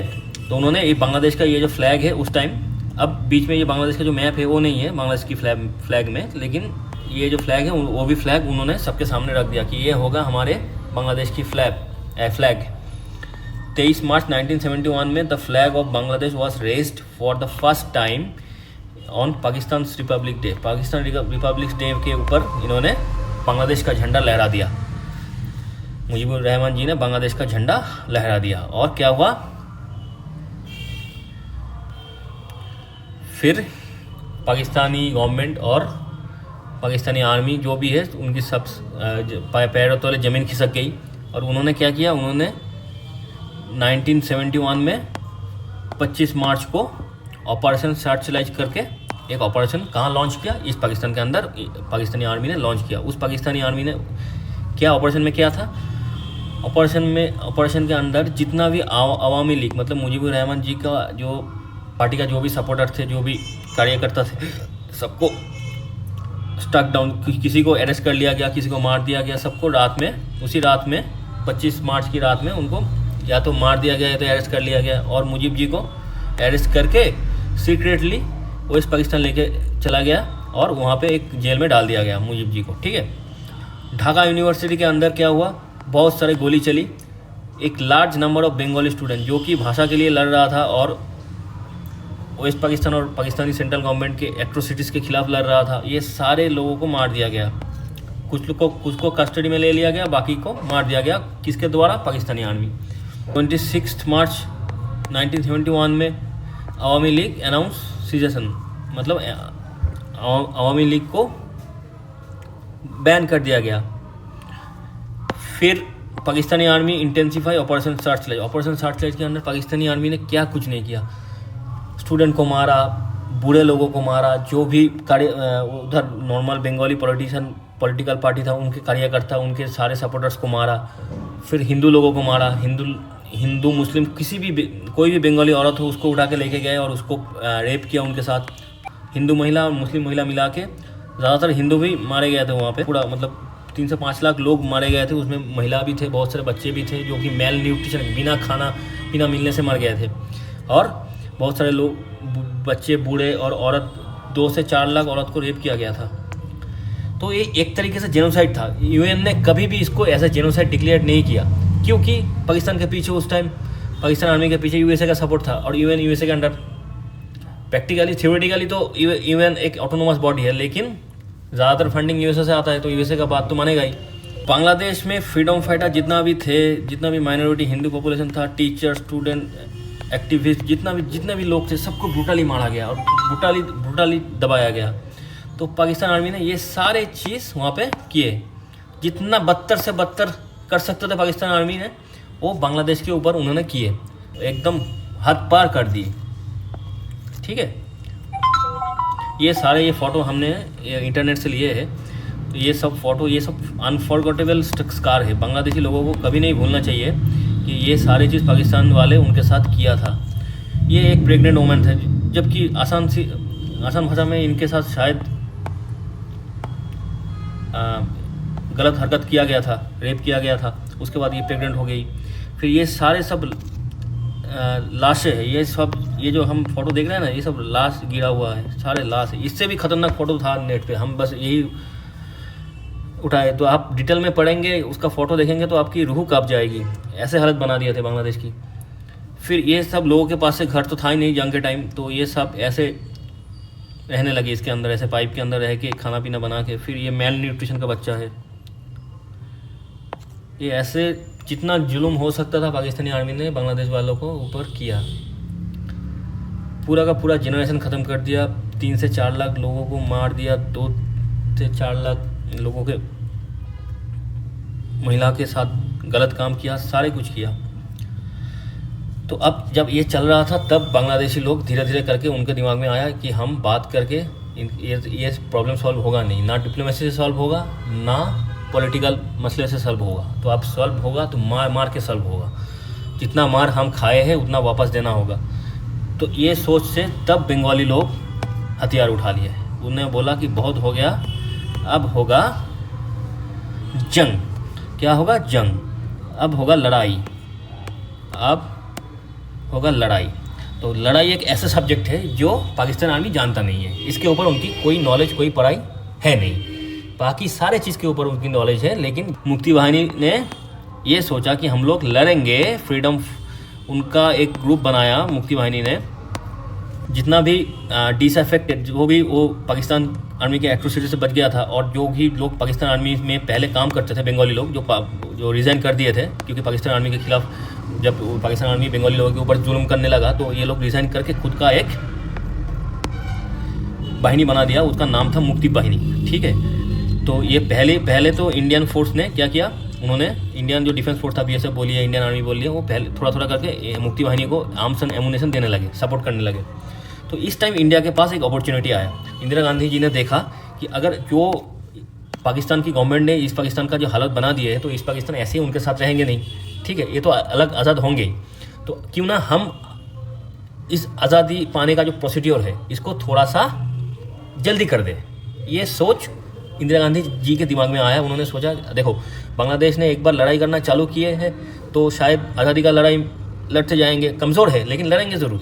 तो इन्होंने सोचा कि इंदिरा गांधी सोचा कि ये हमारी एक इंडिया के लिए एक मौका है, क्योंकि अगर हम बांग्लादेश को आज़ाद कर देते, इस पाकिस्तान को वेस्ट पाकिस्तान यानी पाकिस्तान की गवर्नमेंट से आज़ाद कर देते, तो हमारे दोनों तरफ जो टेररिस्ट कंट्री का जो खतरा है, पाकिस्तान तो है ही एक टेररिस्ट कंट्री, वेस्ट पाकिस्तान वाला, तो वो इस पाकिस्तान को भी एक टेररिस्ट कंट्री बना देंगे। तो ये जो खतरा है, इससे भी हमें छुटकारा मिल जाएगा, और बीच में एक अच्छा सा डेमोक्रेसी वाला देश अगर रहेगा साथ में नेबरहुड में, तो उसका भी हेल्प मिल जाएगा, दोनों एक साथ तरक्की करेंगे। ये सोच के साथ उन्होंने सोचा कि ये एक मौका है, हम अपॉर्चुनिटी ऑफ द सेंचुरी, इस सेंचुरी का ये मौका है, इससे अच्छा मौका नहीं मिलेगा भारत को कि पाकिस्तान के 2 टुकड़े किया जाए, ठीक है।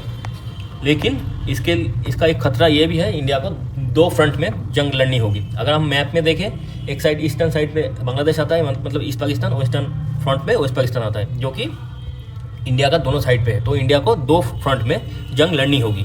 तो ये एक मुसीबत तो था, लेकिन ये जो मौका था, जो हालत ऐसे बन गया था, तो ईस्ट पाकिस्तान इतना टूट गया था, तो हालत ऐसे बन गया, तो ईस्ट पाकिस्तान या तो ख़त्म हो जाएगा या तो पाकिस्तान से आज़ादी लेगा। तो इंदिरा गांधी जी ने सोचा कि इस पाकिस्तान को ख़त्म करके कुछ फ़ायदा तो है नहीं, उनको आज़ादी देने में ही फ़ायदा है, क्योंकि ईस्ट पाकिस्तान अगर बांग्लादेश बना, तो बांग्लादेश और इंडिया मिल बांट के एक साथ बिजनेस करेंगे, एक साथ ऊपर जाएंगे, एक साथ अपनी इकोनॉमी को डेवलप करेंगे, और इंडिया के 2 साइड से जो टेररिस्ट आने का जो खतरा था, वो भी थोड़ा बहुत रिजॉल्व हो जाएगा। तो यही सोच के साथ उन्होंने प्लान एक्टिवेट किया।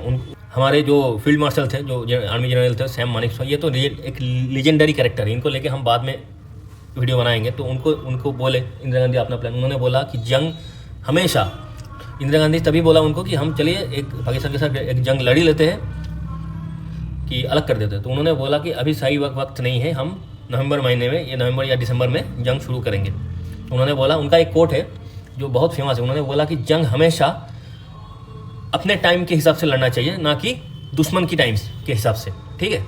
ये एक बढ़िया कोट था उनकी, सैम मानेकशॉ जी की, जंग हमेशा अपने टाइम से लड़ना चाहिए, ना कि दुश्मन की टाइम के हिसाब से, ठीक है। तो जो भी है, जो प्लानिंग उन्होंने किया, और धीरे धीरे करके जो भी वेस्टर्न बॉर्डर पे जो भी इंडिया का जो आर्मी डिप्लॉयमेंट था, उसमें से थोड़ा थोड़ा करके वो ईस्टर्न बॉर्डर पे भी लेके आए, और जो ईस्टर्न बॉर्डर बहुत पहले 1965 वार के बाद से जो इनएक्टिव पड़ा हुआ था, उसको भी एक्टिव धीरे धीरे करना, इस आर्मी रिसोर्स करके धीरे धीरे एक्टिव किया इंदिरा गांधी जी और सैम मानेकशॉ ने। धीरे धीरे सब प्लानिंग प्लॉटिंग करके रखे, और इसके दौरान इंडिया को एक कारण भी चाहिए होगा। एक्चुअली कारण नहीं, एक जेन्युइन प्रॉब्लम हो गया था इंडिया के ऊपर, क्योंकि जब ये ईस्ट पाकिस्तान के अंदर जो एट्रोसिटी, ये सारे अत्याचार पाकिस्तान आर्मी कर रहा था, तो सारे लोग, मतलब बहुत सारे लोग ईस्ट पाकिस्तान छोड़ के इंडिया आने लगे। इनमें से ज़्यादातर हिंदू थे। तो जब हिंदू लोग रिफ्यूजी बन के इंडिया में आने लगे, फिर इंडिया का जो बॉर्डरिंग स्टेट था वेस्ट बंगाल, इनमें से बॉर्डरिंग स्टेट में ज़्यादातर मुस्लिम लोग रहते थे। तो हिंदू और मुस्लिम में राइट होने का एक चांसेस बन गया था उस टाइम, जबकि हुआ नहीं। इंडिया के अंदर हिंदू बोलिए और मुस्लिम बोलिए, एक आपका एक सिस्टम होता है ना, जब देश के अंदर ठीक ठाक सिस्टम बनता है ना, एक तो इंसान भी इंसान बनता है। तब उस टाइम ना हिंदू मुस्लिम में उतना राइट हुआ, लेकिन चांसेस था। तो इंडिया के अंदर उस टाइम उतना कोई दिक्कत नहीं आया हिंदू और मुस्लिम के बीच में, ठीक है। लेकिन एक रिफ्यूजी क्राइसिस चालू हो गया। लगभग 1 करोड़ 10 मिलियन, मतलब 1 करोड़ लोग बांग्लादेश से इंडिया के अंदर आ गया और एक इंडियन गवर्नमेंट के ऊपर एक बहुत ज़्यादा प्रेशर आ गया, क्योंकि अगर 1 करोड़ लोगों को खाना पीना रहने का जगह देना है, फिर उसको खाना पीना देना है, खाएंगे तो ज़रूर रिसोर्स भी खर्चा होगा। तो इंडिया उस टाइम खुद ही एक कमज़ोर, उतना इकोनॉमिकली डेवलप कंट्री नहीं था। तो 1 करोड़ एक्स्ट्रा लोगों के बर्डन इंडिया लॉन्ग टाइम तक नहीं सह पाएगा। ये इंदिरा गांधी जी ने बोल दिया कि India could not indefinitely bear the economic burden of such huge refugee populations without severe damage its own economy. मतलब अगर ज़्यादा दिन तक ये सारे रिफ्यूजी का खर्चा इंडिया उठाने लगे तो इंडिया का इकोनॉमी गिर जाएगा। तो ये उनका वक्तव्य था इंदिरा गांधी जी का। तो अभी तक इंडिया बस प्लान ही कर रहा था कैसे जंग को जीता जाए, प्लस कैसे जंग को इनिशिएट किया जाए। ये सारे प्लान सैम मानेकशॉ जी बना रहे थे। इंदिरा गांधी ने ग्रीन सिग्नल दे लिए थे। तो बाहर से इंडिया न्यूट्रल तो था ही, जितना हो सकता था डिप्लोमेटिक और इकोनॉमिक सपोर्ट बांग्लादेश के लिए जुगाड़ करने की कोशिश कर रहा था। यूएन में जाके बोला कि पाकिस्तान आर्मी बांग्लादेश के ऊपर क्या कर रहा है, आप लोग बोलिए कि जेनोसाइड हो रहा है। लेकिन यूएन पूरा चुप था, क्योंकि पीछे से यूएसए ने बोल के रखा था कि कुछ मत बोलो, हम डेमोक्रेसी के पुजारी है, पाकिस्तान आर्मी जो कर रहा है करने दो, हम कुछ नहीं बोलेंगे, क्योंकि हमारा फ़ायदा है उधर। ठीक है, दुनिया गया तेल लेने, लोग मरे तो मरे, रेप हो तो हो, लेकिन अगर हमारा फ़ायदा है तो यूएसए वाले चुप रहेंगे। ये एक मतलब ये एक सीक्रेट है जो सब जानते हैं। ठीक है, तो जो भी है, तो यूएसए ने क्या बोला, USA the United State continue to support Pakistan throughout all the India से एफर्ट। इंडिया ने जितना, यहाँ पे IM हो गया, ये IN होगा, सॉरी। इंडिया ने यूएन में जाके जितने सारे बातें बोल दिए, सारे सबूत दिए, सारे घटना जो हुआ एक एक करके सीक्वेंस में बोले, लेकिन कोई इंडिया की बात नहीं सुना, क्योंकि यूएसए ने बोल के रखा था कि हमारा सपोर्ट पाकिस्तान के पीछे है। USA was more interested in strengthening the सियाटो, जो कि हम थोड़ी देर पहले दिखा थे, काउंटर सोवियत। यूएसए के दिमाग में यही था कि हम सियाटो फॉर्म करके बैठे हुए हैं, जो कि south east Asian treaty organisation, जो कि यूएसएसआर को काउंटर करने में काम आएगा।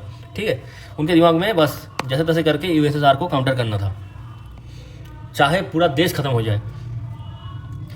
फिर क्या हुआ, जो मौका इंडिया ढूंढ रहा था कि जंग शुरू हो, क्योंकि हम लोग मार्च महीने से 1971 के मार्च महीने से प्लानिंग करके बैठे हुए थे। उसके बाद हम बस प्लान करें कैसे कैसे 2 फ्रंट में हम जंग करेंगे, उसके हिसाब से हम जितना भी हमारा आर्मी और एमुनेशन था उसका डिप्लॉयमेंट हो चुका था। लेकिन अगर जंग शुरू करनी है तो एक रीज़न चाहिए, इंडिया ऐसे ही जाके अटैक नहीं कर सकता। ठीक है, तो कुछ इंटरनेशनल लॉ होता है, कुछ चीज़ मानना पड़ता है जंग शुरू होने से पहले कि जंग करने के टाइम। तो इंडिया खुद जाके नहीं घुस सकता, मतलब इंडिया का स्ट्रेचर उस टाइम इतना पावरफुल नहीं था कि वो खुद जाके एक देश के ऊपर अटैक कर दे। ठीक है, तो ये जो मौका था, जंग शुरू होने का जो मौका इंडिया ढूंढ रहा था, इंदिरा गांधी जी और सैम मानेकशॉ जी ढूंढ रहे थे।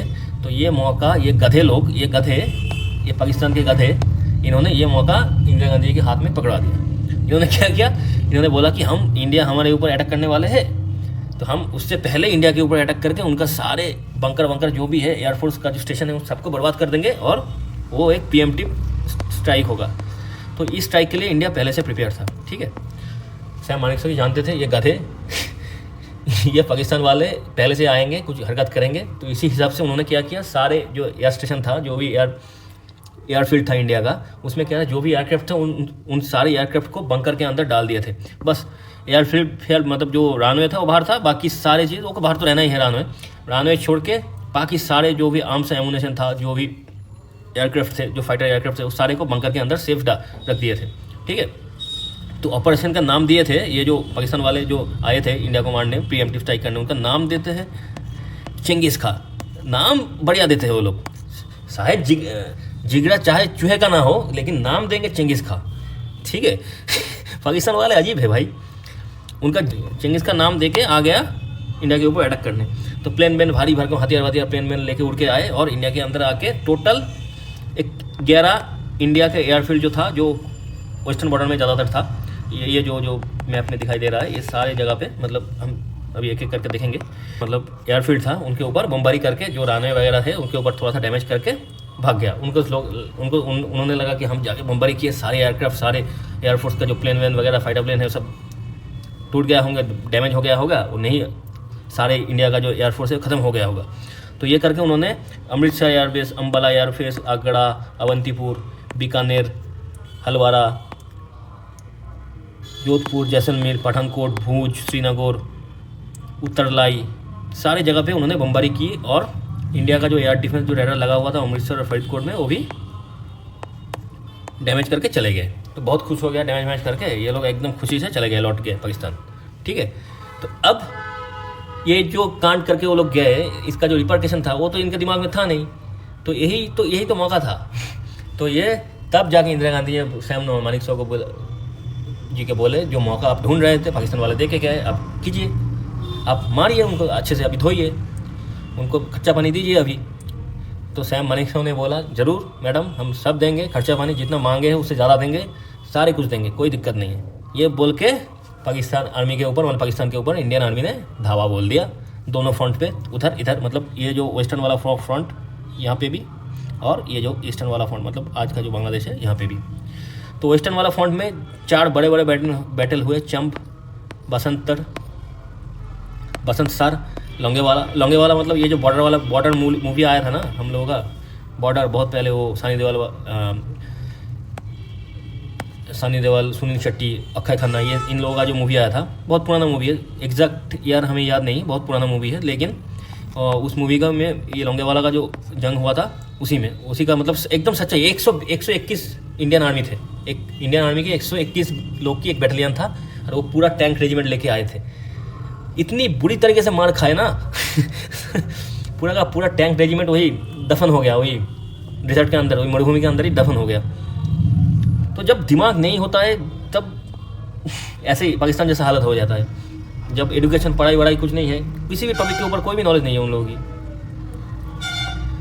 तो ये हो गया उनका जो 4 वेस्टर्न फ्रंट में ये 4 बड़े जंगें हुई, और ईस्टर्न फ्रंट में तो अब पूरा धागा ही खोल दिया था इंडियन आर्मी ने। ईस्टर्न फ्रंट में तो पूरा धागा ही खोल दिया था, मतलब 16 दिन के अंदर, जब से जंग चालू हुआ उसके बस 15 से 16 दिन के अंदर ख़त्म। ये पूरा ढाका इंडियन आर्मी का अंडर था। वेस्ट पाकिस्तान वन साइड था, ईस्टर्न पाकिस्तान में बांग्लादेशी मुक्ति बाहिनी तो था ही, जो लिबरेशन फोर्स, उसके साथ इंडियन आर्मी मिल गया। बस कहानी तो ऐसे ही चल ही रहा था, ऊपर से इंडियन आर्मी आ गया और पाकिस्तानी एयर स्ट्राइक, पाकिस्तानी ने वो बस प्लेन वैन लेके इधर थोड़ा सा एयर स्ट्राइक किए, और 16 दिन के अंदर पूरा जंग खत्म, इंडियन आर्मी ढाका पहुंच गया और बांग्लादेश लिबरेट हो गया। और क्या हुआ और इस जंग में यूएसएसआर ने इंडिया को बहुत बढ़िया तरीके से हेल्प किया था। वो हेल्प को लेके हम जब 1971 और डिटेल में डिस्कस करेंगे ना, उसमें यूएसए का क्या एंगल था, कितना जहाज़ भेजे थे पाकिस्तान को सपोर्ट करने के लिए, उसको कैसे यूएसएसआर के जो न्यूक्लियर सबमरीन है उसने कैसे यूएस का जो जहाज़ आया था उसको कैसे रोका था, ये सारी चीज़ हम डिटेल में 1971 का जो वॉर का जब हम वीडियो करेंगे, जब बातें करेंगे, तब उसको डिटेल में डिस्कस करेंगे।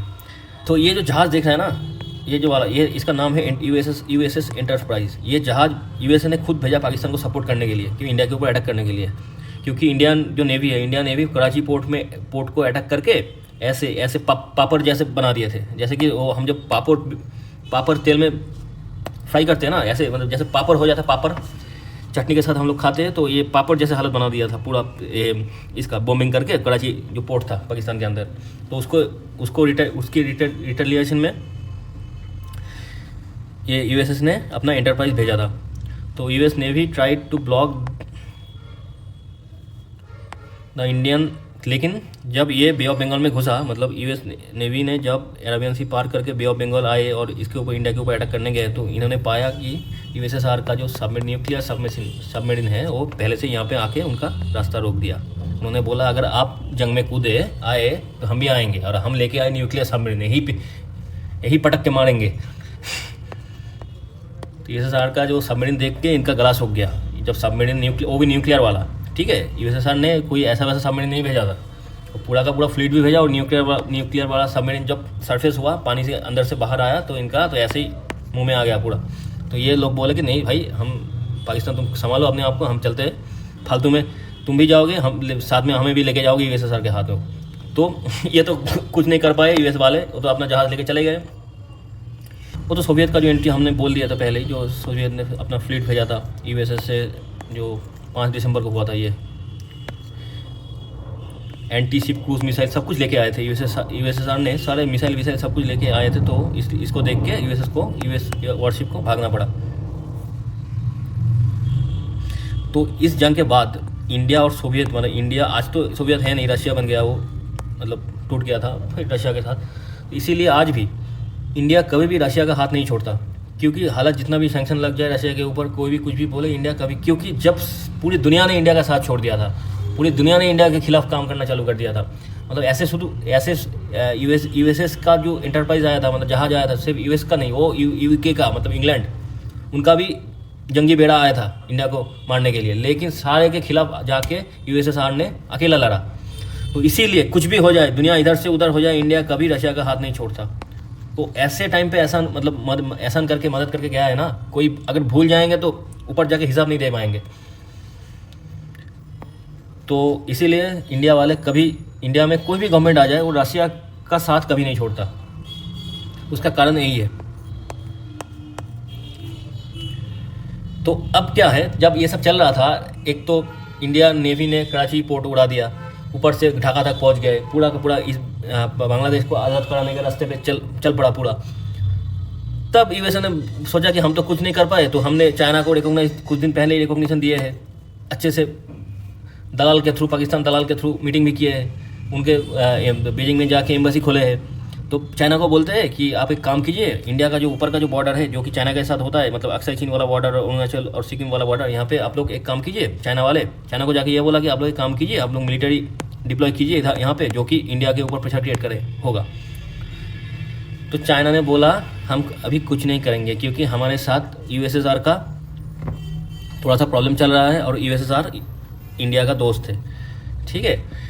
तो China feared that the limited action against India can quickly invite immediate counter action from USSR, क्योंकि USSR, अब तो चाइना का बॉर्डर रशिया के साथ इतना ही है और यहाँ पे थोड़ा सा है, लेकिन उस टाइम ये कजाकिस्तान, ताजिकिस्तान, उज्बेकिस्तान, तुर्कमेनिस्तान, ये सारे एरिया, ये जो बॉर्डर था, ये यूएसएसआर का अंडर था।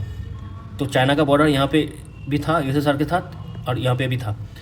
तो चाइना ने सोचा कि जब यूएसएसआर यूएसए को नहीं छोड़ रहा है, उसका जहाज़ के पीछे न्यूक्लियर सबमरीन भेज दिया था, तो हम अगर इंडिया के खिलाफ कुछ भी करेंगे तो ऐसे यहाँ से अटैक हो जाएगा, ठीक है। यूएसएसआर ने ऐसे ही हमें मारना चालू कर देगा इधर से। तो उसके डर के मारे चाइना ने बोला, उस टाइम चाइना इतना ताकतवर था नहीं, आज जो चाइना है, आज का चाइना उसका चाइना बहुत अलग था, लेकिन कमीना तब भी था, आज भी है।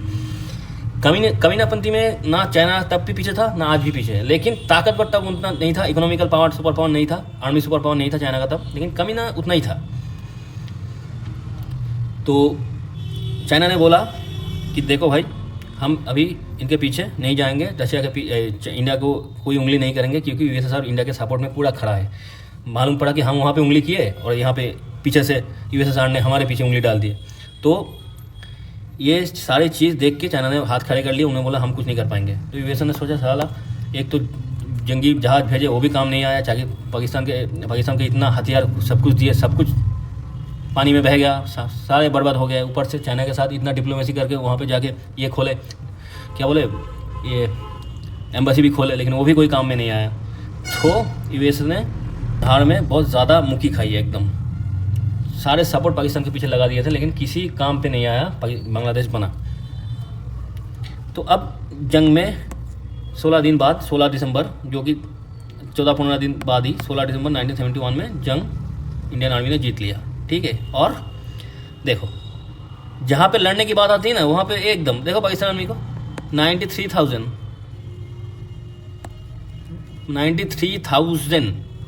मतलब 93,000। सेकेंड वर्ल्ड वॉर के बाद ये एक पहला, ये था सबसे बड़ा सरेंडर था। 93,000 पाकिस्तान आर्मी ने इंडिया के आर्मी के साथ सरेंडर कर दिया। ये वो सबसे हिस्टोरिकल फ़ोटो है, ये है नियाज़ी और ये हमारे अरोड़ा, मेजर अरोड़ा, इनके सामने ये साइन किया सरेंडर की, ठीक है। और बांग्लादेश बन गया। जहाँ पे भी, मतलब जहाँ पे भी जंग की बात हो, जहाँ पे जंग में सीना तान के लड़ना होता है, तब पाकिस्तानी आर्मी सबसे पीछे, ठीक है। मान लीजिए बच्चों को मारना हो, बूढ़े को मारना हो, ठीक है, या तो औरतों के साथ रेप करनी हो, ठीक है, या तो रियल एस्टेट की बिजनेस करनी हो, या तो माचिस बेचनी हो, ठीक है, ये सारे चीज़ में पाकिस्तानी आर्मी सबसे आगे, ठीक है।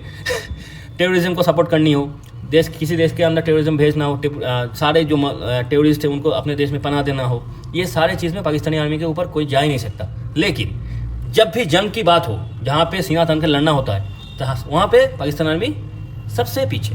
कहाँ है? सबसे पीछे। मतलब जहाँ पे आम लोगों को मारना हो, काटना हो, वहाँ पे पाकिस्तान आर्मी का कोई कंपटीशन है ही नहीं। औरतों के साथ रेप करनी हो, गरीब बच्चे को मारना हो, खाना पीना बंद कर देना हो, या तो कुछ भी बोल लीजिए, छोटा मोटा कुछ भी बेचना हो। ये मूंगफली से लेके रियल एस्टेट तक सारे बिजनेस करते हैं अभी पाकिस्तान के अंदर, लेकिन बस जो काम है वो छोड़ के, ठीक है। एक छोटा सा देश वियतनाम, उसके अंदर कोई आर्मी नहीं था, कुछ भी नहीं था, बस हौसले के दम पे यूएस जैसे सुपर पावर को नाक से पानी निकाल दिया, उन लोगों की नाक से खून निकाल दिया। जिसके पास ना आर्मी था, ना कुछ था, ना हथियार ठीक तरीके से था, बस हौसले के जोर से यूएसए को अपने देश से भगा दिया। और ये पाकिस्तानी आर्मी, जंग शुरू हुआ कि नहीं, सरेंडर, चलो मान लेते, अभी नेवर है, क्या कर सकते हैं, हमसे ही बना है टूट के। तो ये हो गया जंग का खत्मा, ये हो गया जंग का खत्मा। इंडियन आर्मी जीत गया, मुक्ति बाहिनी और इंडियन आर्मी मिल के लड़ा, बहादुरी से लड़ा, सेक्रीफाइस बहुत सारे दिए, बहुत सारे बांग्लादेशी हिंदू मुस्लिम भाई सारे लोग सेक्रीफाइस किए अपनी ज़िंदगी से, अपने परिवारों से, अपने जितने भी हो सकते, अपने प्रॉपर्टी से, सारे से हाथ छोड़ के, सब कुछ छोड़ के सेक्रीफाइस दिए। जो हाईएस्ट लेवल का सेक्रीफाइस हो सकता था दिए इन लोगों ने, फिर जाके ये बांग्लादेश बना, ठीक है। और इंडिया के लिए एक रिलीफ पॉइंट बना, क्योंकि बांग्लादेश अगर पाकिस्तान में हाथ रहता तो बांग्लादेश भी एक टेररिस्ट कंट्री बन जाता, ठीक है। फिर क्या हुआ, 1972 आते आते 1972 8 जनवरी 1972 आते आते मुजीब जी को जब जंग में हार ही गए, सब खत्म ही हो गया, बांग्लादेश भी अलग से बन गया, ठीक है। तो पाकिस्तानी आर्मी ने सोचा ठीक है चलो हम छोड़ देते हैं मुजीब जी को छोड़ दिया। मुजीब जी बांग्लादेश आए और पहला प्राइम मिनिस्टर बने बांग्लादेश की, ठीक है। ये है उनका फ़ोटो। उसके बाद इंडिया और पाकिस्तान के बीच में ये शिमला एग्रीमेंट हुआ। उसके हिसाब से जितना भी हम जो 93,000 जो प्रिजनर ऑफ वार इंडिया के पास था, और पाकिस्तान के पास जो इंडिया के जो आर्मी थे, एक दूसरे को हम वापस लौटा दिए। और लाइन ऑफ कंट्रोल को हमने, इंडिया और पाकिस्तान दोनों ने मान लिया, उसको रिकॉग्नाइज़ कर लिया, क्योंकि उसके पहले इस लाइन को सीज़ फायर लाइन बोला जाता था, ठीक है। और इंडिया ने 13,000 स्क्वायर किलोमीटर जो लैंड है, जो ईस्ट पाकिस्तान का लैंड नहीं है, ये जो लैंड है ये वेस्ट पाकिस्तान का लैंड है, जो वेस्टर्न फ्रंट में इंडियन आर्मी ने कैप्चर करके रखा था। तो वो 13,000 स्क्वायर किलोमीटर, मतलब पाकिस्तान की हालत देखो, ईस्ट पाकिस्तान भी गया, ऊपर से वेस्ट पाकिस्तान का भी 13,000 स्क्वायर किलोमीटर लैंड भी हाथ से चला गया था। तो देना नहीं चाहिए था। उस टाइम एक्चुअली लाहौर के आउटस्कर्ट तक इंडियन आर्मी पहुंच गया था। चाहते तो लाहौर को भी 1-2 दिन में लाहौर भी निपट लेते लाहौर को भी, तो कर लेना चाहिए था उस टाइम। पता नहीं, शायद वही सही रहता कि शायद ये डिसीजन सही है। तो 13,000 स्क्वायर किलोमीटर दे दिया गया, वापस दे दिया गया पाकिस्तान को। और लेकिन यहाँ पे एक बात है, इंदिरा गांधी जी ने एक काम किया, ये जो लाइन ऑफ कंट्रोल है ना, यहाँ पे 4 गांव है, जैसे कि टूटुक एक गांव, ये टूटुक, त्याक्षी दूसरा गांव, जो कि एक ही लाइन के एक बाद है। तीसरा क्या, चालुंका ये यहाँ पे है, और ये धोतंग यहाँ पे है। ये चारों जो गांव है, ये एक्चुअली छोटे छोटे सब गांव है। ये चारों गांव 1970 वार के पहले ये पाकिस्तान ऑक्युपाइड कश्मीर के अंदर था, ठीक है, पीओके के अंदर था। लेकिन जब 1971 के बाद से ये जगह इंदिरा गांधी ने बोला ये हमारा जगह है, एक्चुअली पीओके पूरा ही हमारा है, इंडिया का है। तो तुम लेके रखे थे, थोड़ा बहुत आज ले लिए, बाद का हिस्सा बाद में ले लेंगे। तो ये वाला हिस्सा इंदिरा गांधी उनको लोगों को दिया नहीं। तो ये चारों गांव इंडिया के पास रह गया 1971 के जंग के बाद से, ठीक है। और कश्मीर इशू के ऊपर बात हुआ तो इंडिया और पाकिस्तान ने दोनों ने एक साथ मिल बैठ के सहमति बनाया कि हम जो भी करेंगे पीसफुल तरीके से बायलैटरल नेगोशिएशन के थ्रू करेंगे, कोई भी थर्ड पार्टी आके यहाँ पे बात नहीं करेगा, ठीक है। और बांग्लादेश तो बन गया था 1971 में, लेकिन उसके बाद शिमला एग्रीमेंट हो गया। मुजीबुर रहमान जी प्रिजन से ईस्ट पाकिस्तान आ गए, वापस बांग्लादेश आ गए, और बांग्लादेश में आके पहला प्राइम मिनिस्टर बने। और इंडियन आर्मी ने अच्छी तरीके से पाकिस्तानी आर्मी को, और एक तरीके से यूएसए का जो सपोर्ट था पाकिस्तान के पीछे, इन दोनों को हराया। और यूएसएसआर का सपोर्ट मिला इंडिया को। और यूएसएसआर यानी आज के दिन में रशिया और इंडिया का जो दोस्ती है, जो टेस्टेड दोस्ती हो गया उसके बाद, कि मुसीबत के टाइम कोई सपोर्ट करे ना करे, रशिया आएगा। ये जो भरोसा है ना, ये उसी टाइम से इंडिया और रशिया के बीच में है। तो आज भी जब रशिया के ऊपर पूरा का पूरा हज़ारों सैंक्शन चल रहा है, तो इंडिया अभी भी रशिया से तेल खरीद रहा है। जो भी सामान है, जो भी इंडिया को ज़रूरत है, वो सब रशिया से आ रहा है, ठीक है। तो अब हम देखेंगे, कहानी तो ख़त्म होने को है। 1971 तो बांग्लादेश तो बन गया। उसके बाद रिकॉग्निशन, बांग्लादेश को तो बनते ही 6 दिसंबर को ही 1971 में इंडिया ने बांग्लादेश को रिकॉग्निशन दे दिया था। भूटान ने इंडिया और भूटान का दोस्ती तो है ही, तो इंडिया ने दे दिया तो ये भी दे दिया, भूटान ने भी दे दिया। और यूएसएसआर ने 6 दिसंबर को ख़त्म हुआ जंग, और 24 जनवरी को इन्होंने भी दे दिया, मतलब इंडिया दिया, भूटान दिया, और यूएसएसआर तो देना ही था। फिर लेकिन ये यूएसएसआर दिया 1972 में, फिर यूके ने 1972 में दिया, 4 फरवरी में इसराइल ने, ये सब एक एक करके सारे कंट्री धीरे धीरे करके बांग्लादेश को ऐसे देश, पाकिस्तान और यूएसए 1972 में, पाकिस्तान तो 1974 में जाके 22 फरवरी को माना कि बांग्लादेश करके एक नया देश बना है, जो कि बांग्लादेश 1971 में बन गया था, लेकिन पाकिस्तान से टूट के बना था। पाकिस्तान कैसे मान सकता था इतना आसानी से, तो फिर 3 साल बाद जाके माना। और यूएसए ने 1972 में 4 अप्रैल में मान लिया था। चाइना भी 1975 सबसे लेट से 31 अगस्त को माना। तो ये जो रिकॉग्निशन मिला बांग्लादेश को, इसके पीछे भी इंडिया का हाथ है। इंडिया ग्लोबल स्टेज में जाके सबको समझाया। ये तो सब एक कुछ देशों का नाम हमने लिखा, बाकी दुनिया के अंदर बाकी जो सारे देश है वो धीरे धीरे करके बांग्लादेश को ऐसे देश मानने लगे और रिकॉग्निशन देने लगे। तो इसके पीछे भी इंडिया का बहुत बड़ा हाथ है, क्योंकि इंडिया ने सारे ग्लोबल स्टेज में जाके बांग्लादेश के बारे में बोले कि एक देश नया बना है, उनका एक अलग इकोनॉमी, अलग पॉलिटिकल सिस्टम, अलग पहचान है, अलग लैंग्वेज है, अलग कल्चर है, अलग रीजन में अलग तरीके से अलग सिस्टम है, बिजनेस करने की अलग तरीका है उन लोगों की। तो ये सब बोल के बांग्लादेश के बारे में दुनिया को बोल के फिर बहुत सारा रिकॉग्निशन बांग्लादेश के लिए लेके आए। तो रिकॉग्निशन पाने के पहले भी और बाद भी बांग्लादेश के पीछे इंडिया का हमेशा सपोर्ट रहा है, और बांग्लादेश भी पाकिस्तान की तरफ उतना हॉस्टाइल तो बना नहीं इंडिया के खिलाफ, लेकिन कभी कभार कुछ टाइम पे बना है। और अभी थोड़ा सा बांग्लादेश और इंडिया का रिलेशन ठीक नहीं चल रहा है। तो उनका एक्चुअली बांग्लादेश के अंदर गवर्नमेंट में थोड़ा सा कूप हुआ है। ऐसे तो बांग्लादेश के अंदर टोटल 29 से 30 बार, लास्ट का पकड़ ले, मतलब ये जो जुलाई महीने में 2024 में हुआ है उसको पकड़ ले तो 30 बार कूप हुआ है, ठीक है। और उससे पहले 29 बार हुआ था। तो बांग्लादेश के अंदर एक हिस्ट्री तो है ही कूप की, लेकिन कभी भी मतलब बांग्लादेश इंडिया के लिए उतना हॉस्टाइल नहीं बना जितना पाकिस्तान है। जो भी है, तो आज का टॉपिक इतना ही। ये हम बांग्लादेश कैसे बना, बांग्लादेश का क्रिएशन कैसे हुआ, ये तो जान लिए। तो इसके बाद हम बांग्लादेश के ऊपर जो अभी जो सिचुएशन चल रहा है, बांग्लादेश और इंडिया का जो रिलेशन चल रहा है, तो उसके ऊपर अभी जो हॉस्टाइल रिलेशन चल रहा है, जो दिक्कतें चल रहा है, जो डिसएग्रीमेंट जो भी चल रहा है, उसको लेकर डिस्कस करेंगे। और बांग्लादेश के अंदर कूप क्यों हुआ, अभी जुलाई अगस्त में 2024 में जो कूप हुआ बांग्लादेश के अंदर, वो क्यों हुआ, क्यों गवर्नमेंट गिर गया, ये सारी चीज़ को लेके हम डिस्कस करेंगे। और अभी फिलहाल ये जो बांग्लादेश, म्यांमार और इंडिया का जो ट्रायंगल बैठा हुआ है, और बाहर से यूएसए और चाइना का जो प्रभाव है, ये सारी चीज़ को लेके हम अगले वीडियो में सब बात करेंगे। तो अगर हम लोगों की ये कंटेंट आप लोगों को अच्छे लगे तो चैनल को सब्सक्राइब कर दीजिएगा, और वीडियो को लाइक और जितना हो सके शेयर कर दीजिएगा दोस्तों के साथ। तो आज का वीडियो इतना ही। तो आज के लिए गुड नाइट, थैंक यू और जय हिंद।